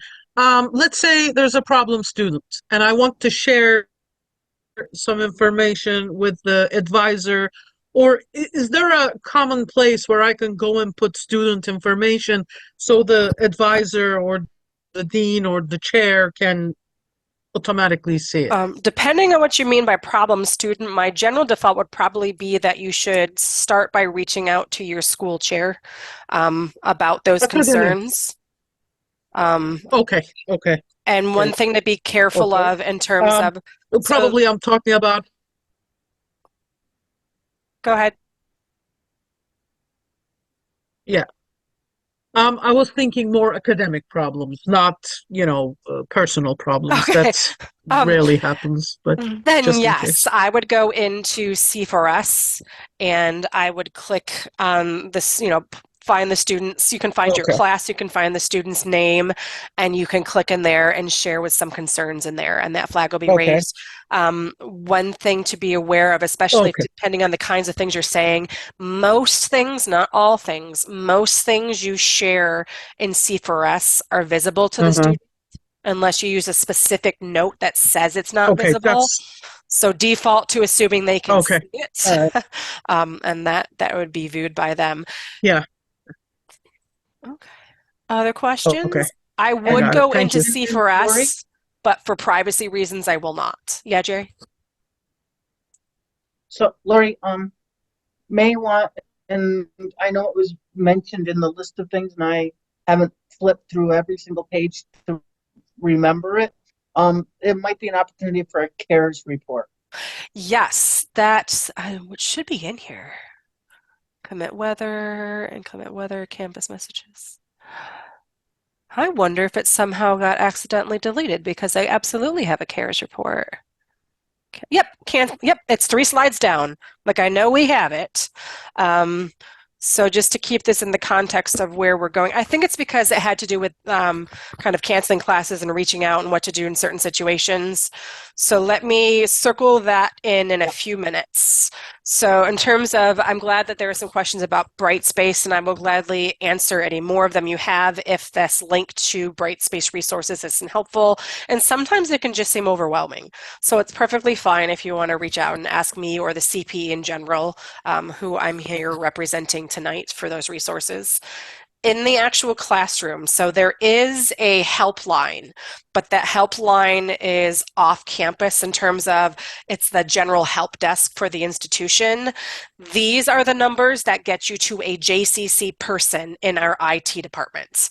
So if you're in the classroom or you're connected to your class right then and you need help at that moment, these are the extensions. If you're off campus, it would just be the prefix of the 315786 and then these last four numbers. So if you need that immediate tech support help, these are those extensions and how to get that rather than going through the helpline that would be like submit a ticket and we'll get back to you, in 24 hours. That's a much different kind of time sensitive nature.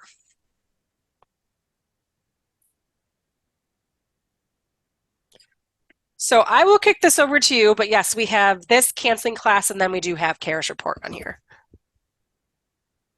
Yeah, and I'll try to be quick on these because I know we're getting close on time.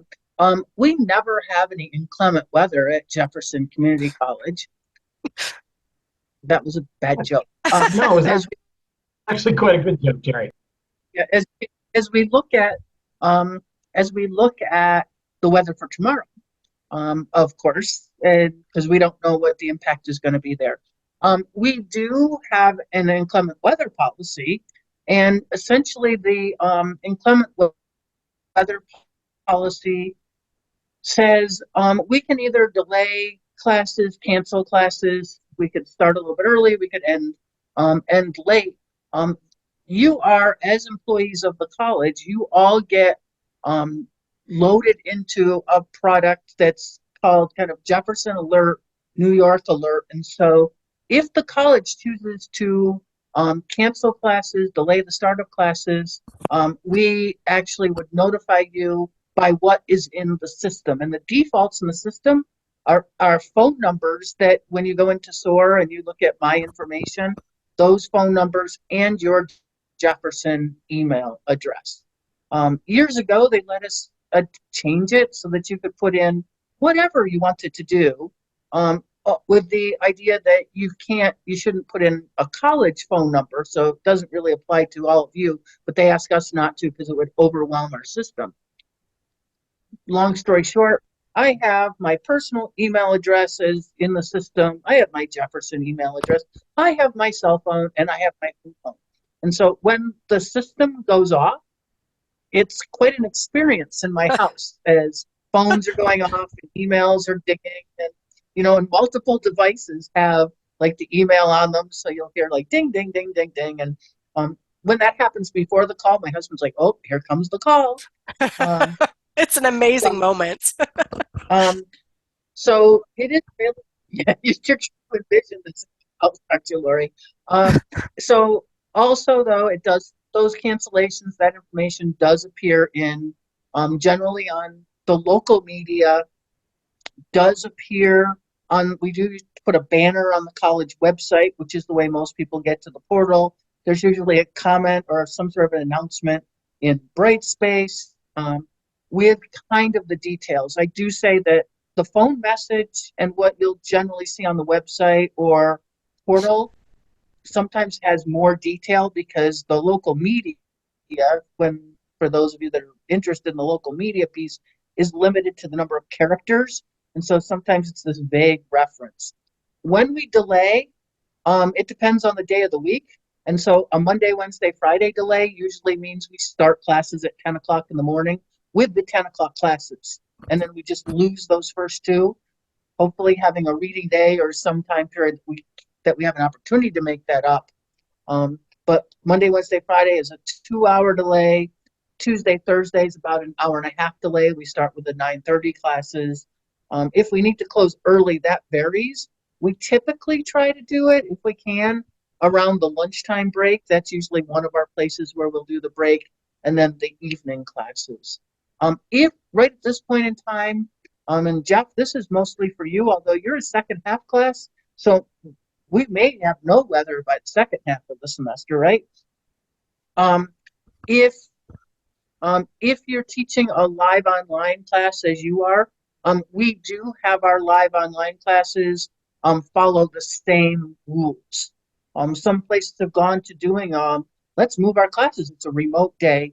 We have faculty and we have students that still live in places with limited broadband connection, and so we try not to convert to a remote day, or we don't convert to a remote day as a campus, just because of this um, kind of inclusiveness with our campus and trying to be sensitive to equity for our students. And, even in the case, Jeff, you might say, oh, but my class is completely live online. Wouldn't they have it?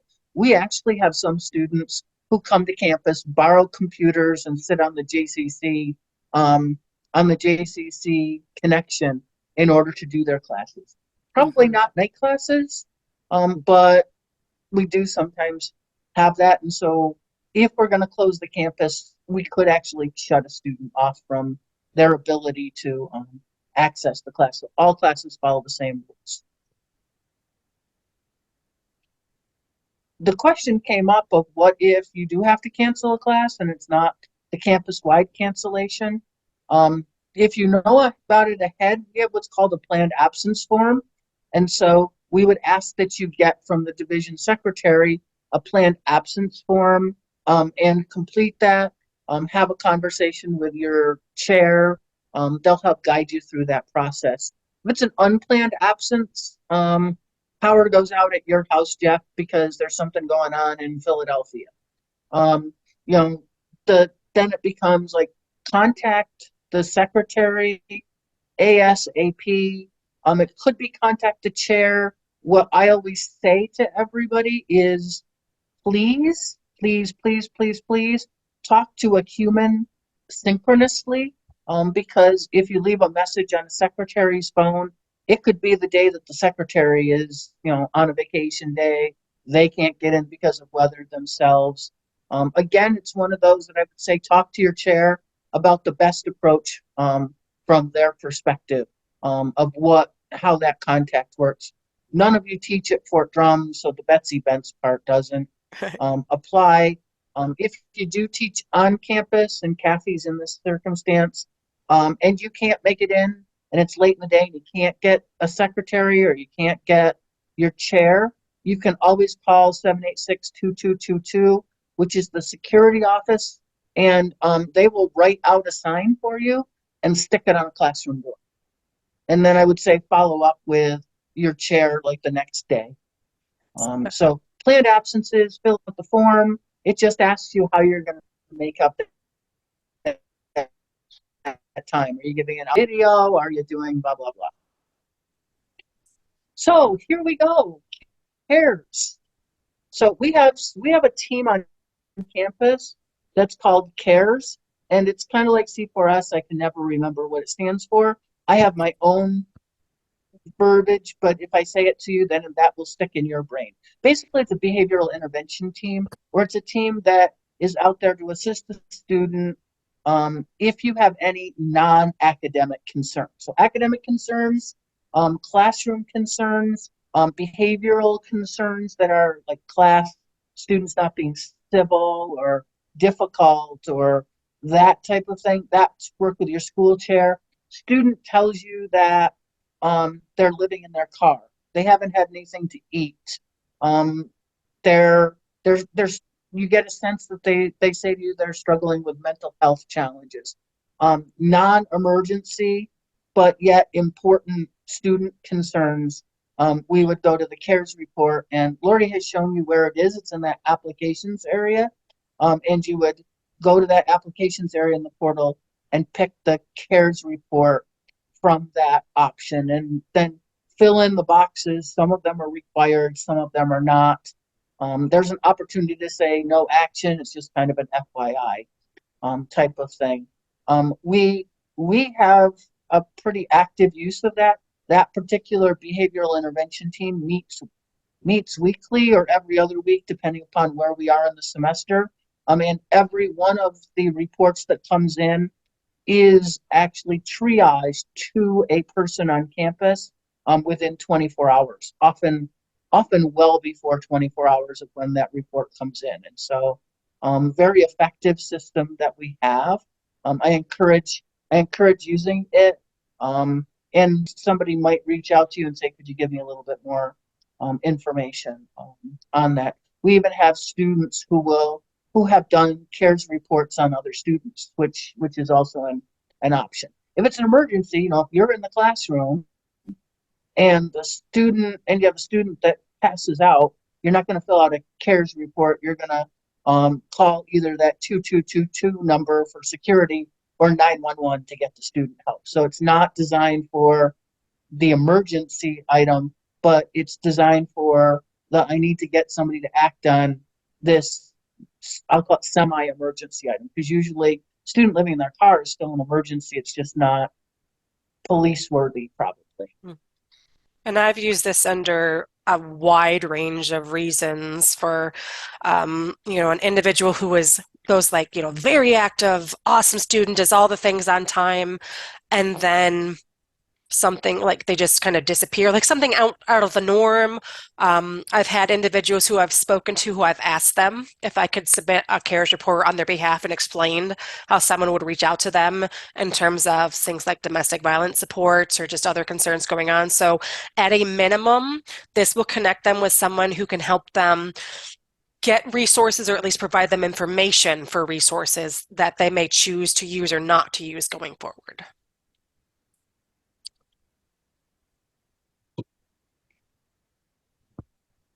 So really, we've already talked about. So I'm not really going to Yeah. focus. I mean, you're going to give them the slide deck. This Mhm. essentially gives a lot of the same information. Agree.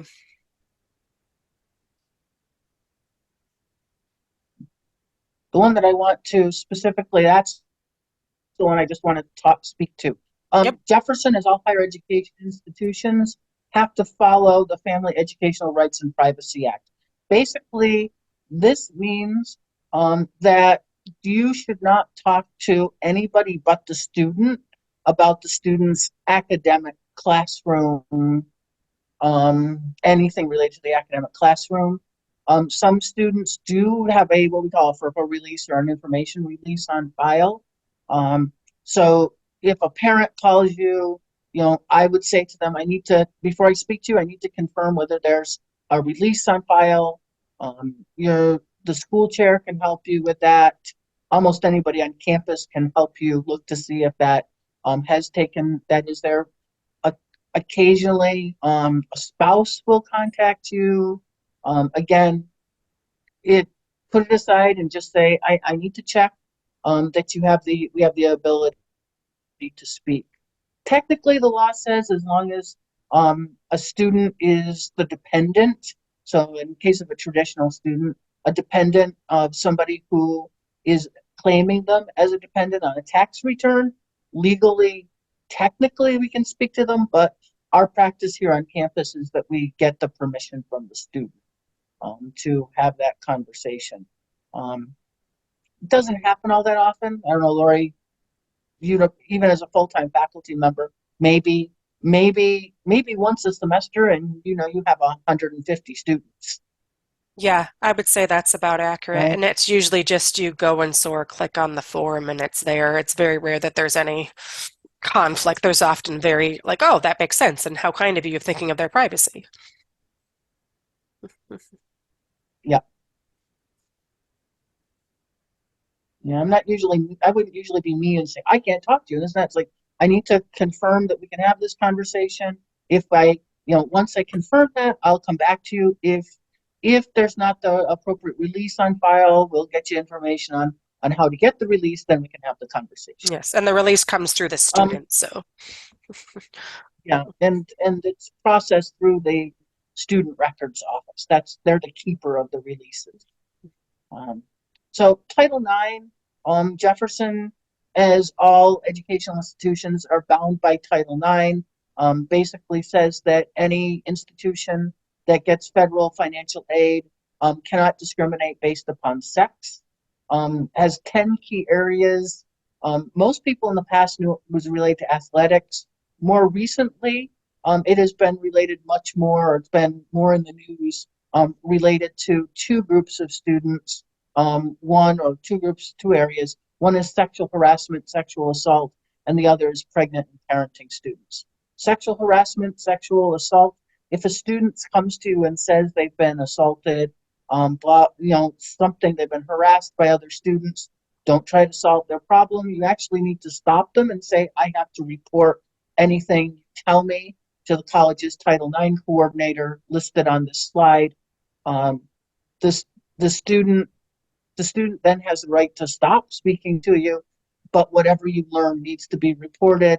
And again, you can say to a student, if this happens, somebody's going to reach out to you.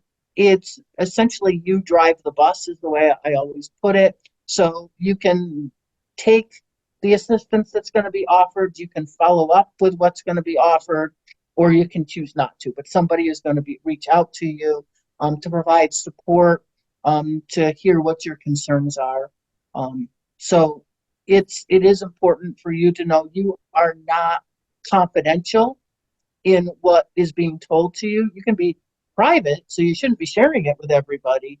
But if a student says, "Oh no, don't tell anybody," you are considered essentially a mandated reporter to our Title IX coordinator.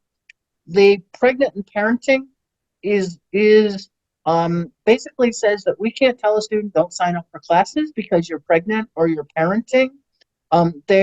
We actually treat pregnancy, we're required by law to treat it as a temporary disability. And so any student that tells you they're pregnant, and if they say, well, I need to take extra breaks, and that's concerning you in your class, and even if it's not concerning you, try to connect them to Tanya Hoiston. You can even connect them to Gabby, and she'll get the student to Tanya Hoiston because they might be eligible for a temporary accommodation. Later on this year, we're expecting the legislation to change, where as soon as we hear that information, we can't suggest that they go see Tanya. We actually have to contact Tanya ourselves, and she will be required to reach the student and required to provide information on those accommodations. So we'll take it out of suggesting it to the student to we are going to be required legally to reach out to the student. See, I learned something new myself. That legislation, Lori, is expected to kick into requirement on, I think it's the 1st of July, but they haven't given the final regs and said that's when it is, but we're expecting it to kick in for the 1st of July. So it'll impact our summer and fall semesters. All right. Now let's see. In terms of, we have, so is anyone actually sitting in seats? I can't remember in our group. We don't, do we? Kathy has some. So in terms of safety drills during the second week of classes, Sherry? Yeah, and we try once a semester, and the spring's always a little bit trickier to do safety drills. The beauty is, Kathy, if you teach at night, I think you teach late in the afternoon. Usually those happen at 10 o'clock and 11 o'clock in the morning. But if the fire alarm goes off, we need to follow the fire alarm and evacuate the building just as we would any other time. We could have an emergency on campus that required to stay in place. Could be an active shooter situation. Not that we expect to have one, or we're thinking one's going to happen. I think it's more likely, and it's never happened, but that a tractor trailer with some noxious gas tips over on 81 just outside of the campus, and that would be another reason that we would actually have a stay in place drill, is if there's some danger that's external even to the campus. So, but we do drills on campus periodically. Yes. All right. So I think it's this and then the question slide. So again, for those of you coming to campus, just that there is free parking available. Go ahead.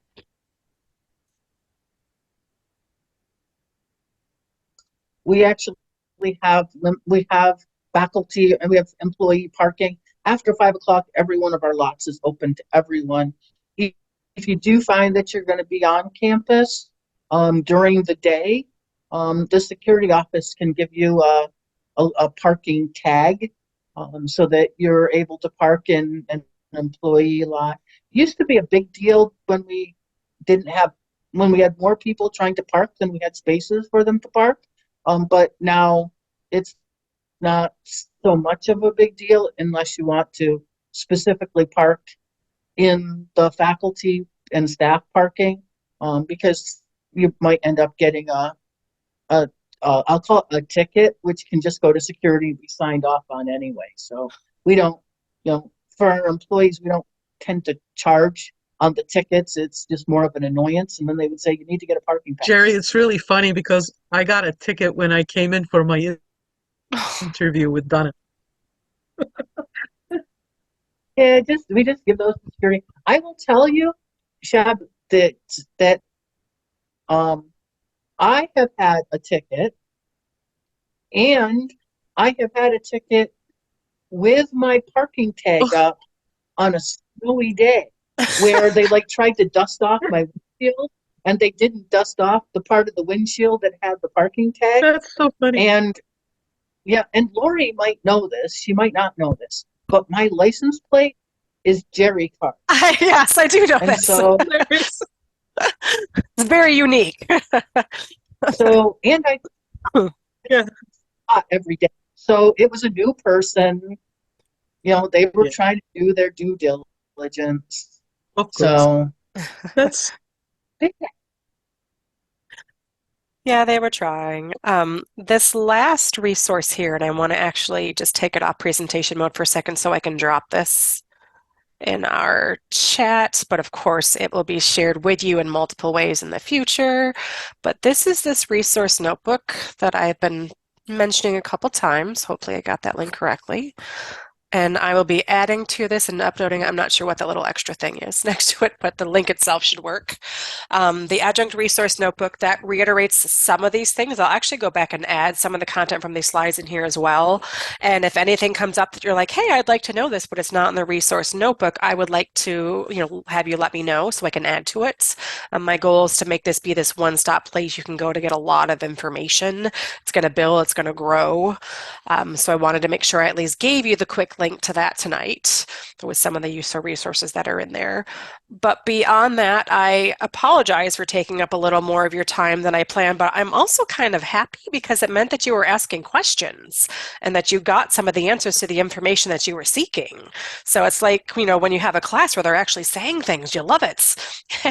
So beyond that, though, I know that the one thing that was written on the Jamboard slide earlier, we did go kind of over the step-by-step processes. But are there other questions? Is there other things kind of nagging on your mind that we didn't cover tonight or that's come to your mind since we've been kind of chatting for the last 2 hours that we can help you with now, or at least make sure we get you the resources you need moving forward? So as I tend to say to my students, how can I help you? Anything on your minds? Lori, first of all, thank you. This answered all of my questions. That's so great Seriously. to hear. For example, yeah, I put one post-it note at the beginning. I said, what do you expect from the adjuncts, of course, besides teaching? And for example, I didn't know about the attendance. So, it gave me a different perspective. And all of these nitty-gritty, places that I can go and get all that information has been fantastic. I have one question. Yeah. What is the main concern of the student about the adjuncts? Is it they don't reach out to them frequently, or when they email them, the adjunct doesn't return their emails? Well, what is the main concern so we can concentrate on that going forward in our I would class? say that you probably are accurate about that. I think it's the feeling of communication. of when they reach out Okay. that they are responded to in a timely manner. And I think especially the fact that you're asking that question to begin Okay. with, it doesn't sound like anything that would be of a concern. But yes, from my experience, especially again, since I teach a Yeah. lot of online classes, is I sometimes, especially if it's mainly virtual or mainly asynchronous, I had someone tell me like, "Oh, I didn't realize we could still reach out." And I'm like, "Absolutely." Like probably even more so because you're Yeah. not seeing me 2 to 3 times a week. So yes, I think it's that feeling of connection and feeling as if they have a question that they can reach out and we'll get a timely answer from you. Okay. Thank you. Yeah. Thank you so much. Yeah. Other questions and concerns? Anything else I can help with?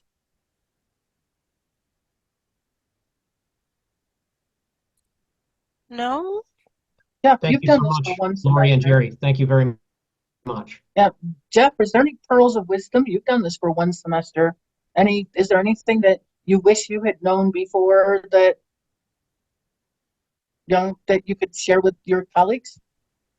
Almost the opposite in that I feel like some of the things that you obviously were concerned that we would need to know about, like marking attendance and how to submit grades and such.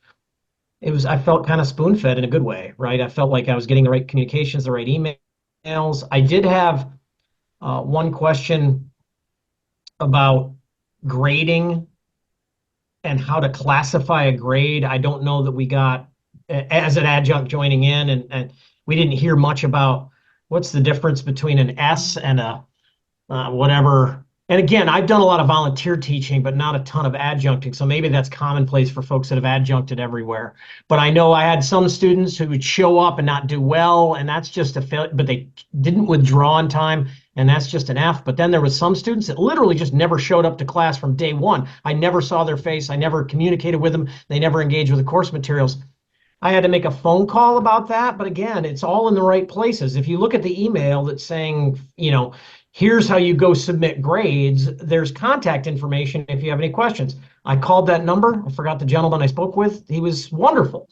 He just walked me right through. He said, oh yeah, that'll be an S, and he told me exactly what I needed to do. So far so good. My pearls of wisdom wouldn't be with respect to how the organization is running it. I think that's all good. I think in the late session, the one thing I was, are you doing late session, Sheb or Kathy? Or are you guys all full The full 15-week semester? class. I did have some, I did counterpunch on a few times and decided to change my approach to better accommodate the compressed 8 weeks. That is a tight time frame with a lot of material. So Mhm. giving a little bit more cushion on, these are adults, a lot of them that I was having in my class that have jobs, that have kids. Yeah. So giving them options for when to submit work that might not be in accordance with very strict due dates that you might think of. Anyway, yeah, nothing else, nothing To that meaningful for point me, Sherry. about But thanks for asking. To your point about specifically late session classes, um, in my experience, you will even find a different dynamic of student in a late session course than you will in a 15-week session course. And sometimes it has to do with how they ended up in that 15-week session. Like if we're full disclosure, for being honest, some of it has to do with, are they in that because that was best fitting their schedule, or are they in there because they started a 15-week attempt and weren't successful and then started over with a clean slate, and what that clean slate process is going to look like for them. But I think, to echo what you said, that kind of the flexibility and not being super rigid and remembering, I tell my students in my syllabus that I know this is not the center of your world. I love what I do, but it's also not the center of mine. So, we have some flexibility, but we also have this general timeline that we're going to follow, because otherwise, just having everything dumped on at one, like kind of, I like to help them pace, but I also like to understand, as you said, that there's got to be a little flexibility within reason, of what's due when, especially if you're dealing with a military population and the family, if you will, of a military population. That kind of changes the dynamics of what's going on in their world at any given time.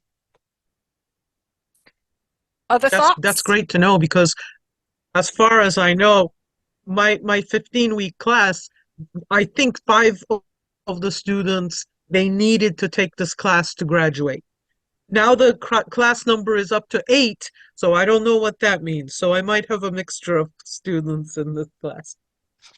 Yeah, and the only last thing I'd say is don't assume they've withdrawn. If you haven't seen them, weeks went by. I'm in an 8-week class. I had this wonderful military member who showed up on day one, was very engaged. He really seemed like he was going to be at the top of the class. Didn't see him again after that day for 7 weeks. And then he shows up. And thankfully, I included him on all of my correspondence where you're kind of creating a bulk email through the learning management system for everybody. I made sure that I included him. I wasn't sure if I had students that withdrew. Do you get notification if a I was student actually just going to withdraws? say that. Yes. So when I mentioned the roster that you could go to in SOAR, that will show you in like the third Yeah. column whether they're registered or if they've dropped or withdrawn. And also, you will get a report that starts out with that Argos that we talked about before. I think the first word is Argos, and it says report. And after that, every week, is it Monday or Tuesday, you will get an email that shows you a list of all the students that have dropped from your courses over the last week. So yes, and also, if you submit Okay. to the college in that week 3 report that they have been inactive, so never attended, unless they have had that reported for each course they are in, they will remain enrolled. So say they were not active in your course at all, never even logged in, and you say never attended, unless every other faculty member has also reported the same thing, they will not be dropped from your class automatically. Thank you. That's helpful. Yes, Yeah, and I just for the first time tonight was able to see and soar that roster of students. I wish I'd had that last semester. That would have saved me a lot of questioning, just to go in and take a peek at the student level. I yeah. also notice I have a couple students who are the information's listed as confidential. Um, anything you want to say about that, or is it really just sort of obvious? They have Like just meaning selected on it's the form when confidential, they so filled out. Yeah, they've don't ask. selected a box. Yes. And one thing I can also say in terms of That's students, up to the student. Okay. yes, and there may be other reasons for that that we're not privy to. But yeah, some people just check the box for privacy reasons. Another thing I can say about roster and kind of students that may be on your roster but do nothing, some may pop up in week 15 and good luck with that. But sometimes you also have to remember the financial aid piece of this. So there's the difference between dropping a course. So if we take a 15-week course, when you're talking dropping a course that's 15-week, that's in the first, essentially couple weeks. We have the specific days of cutoff for that, and how much or how little of a refund you get. That drops it from their schedule, kind of like it never happened, barring some finances that they may be responsible for. But it doesn't affect their GPA. It doesn't affect their academic progress. After you cross over from the drop period to the withdrawal period, which goes much later in the semester, I think we're talking like mid-April, that's a completely different reality for a student where that W, if you will, is still on their transcript and kind of the attempt at the course is still recognized. So the W doesn't affect their GPA, but it still does count for kind of financial aid, at least kind of the short picture. If they do this repeatedly, there's more of a problem. So sometimes we have to remember that maybe if a student has stepped away, like don't assume it, definitely try to reach out. But sometimes our students remain enrolled in our courses, but don't do anything in them. And it may just be a purely financial, like what's in their best interest. We find this a lot in our military or veteran students where they will still get compensated for a non-passing grade, but they would not get compensated if, say, they wide out or like abandon the course. So it might be a financial implication for them that we may never know about. Very interesting. I would not have guessed that. Is there an easy place to find where the late session drop and withdrawal dates are? I did see the withdrawal dates from last semester's late session through an email that came around that was discussing something else, but I don't remember seeing when the drop dates are Yes, let me for the actually, late I session. have the entire academic document and I think I dropped it in the OneNote. If not, I will attach that to the recording because I do have that file that shares the exact dates. Perfect. Thank you. Mm-hmm. And roughly, if you think about the 15-week semester that it happens very accurately mentioned, it's at the end of week 3. So 3 out of 15 is one. Go about 20% That makes sense. into your class, you can actually kind of guesstimate what they call the census date. And so that's the date where our rosters are considered official at that point, and it locks those students in as an official student in the class. Yeah, that's actually how I remember calculating the withdrawal date, because that was 75%, I think. And so I hoped that was the way everybody would do it, because I don't think they actually set a date for it. They just said the withdrawal is 75% of the course sessions. Yes, So like, there's okay. another document that We're in clarifies session it. 10. Here we go. Yeah. And Jeff, you make an excellent point, because Lori mentioned that we sometimes start populating more dates. And usually what I do is I go back and I get those dates and I reach out to the webmaster and I say, can we add this, and this date for our early session and our late session? Yes. It creates a little more clutter in the schedule, but we do try to put some of the important dates for early and late session on that academic calendar that you see. Great, thanks. Because you asked, I know that you can see my screen right now, but I was trying to find my copy of that document. Hold on, I think this might be it.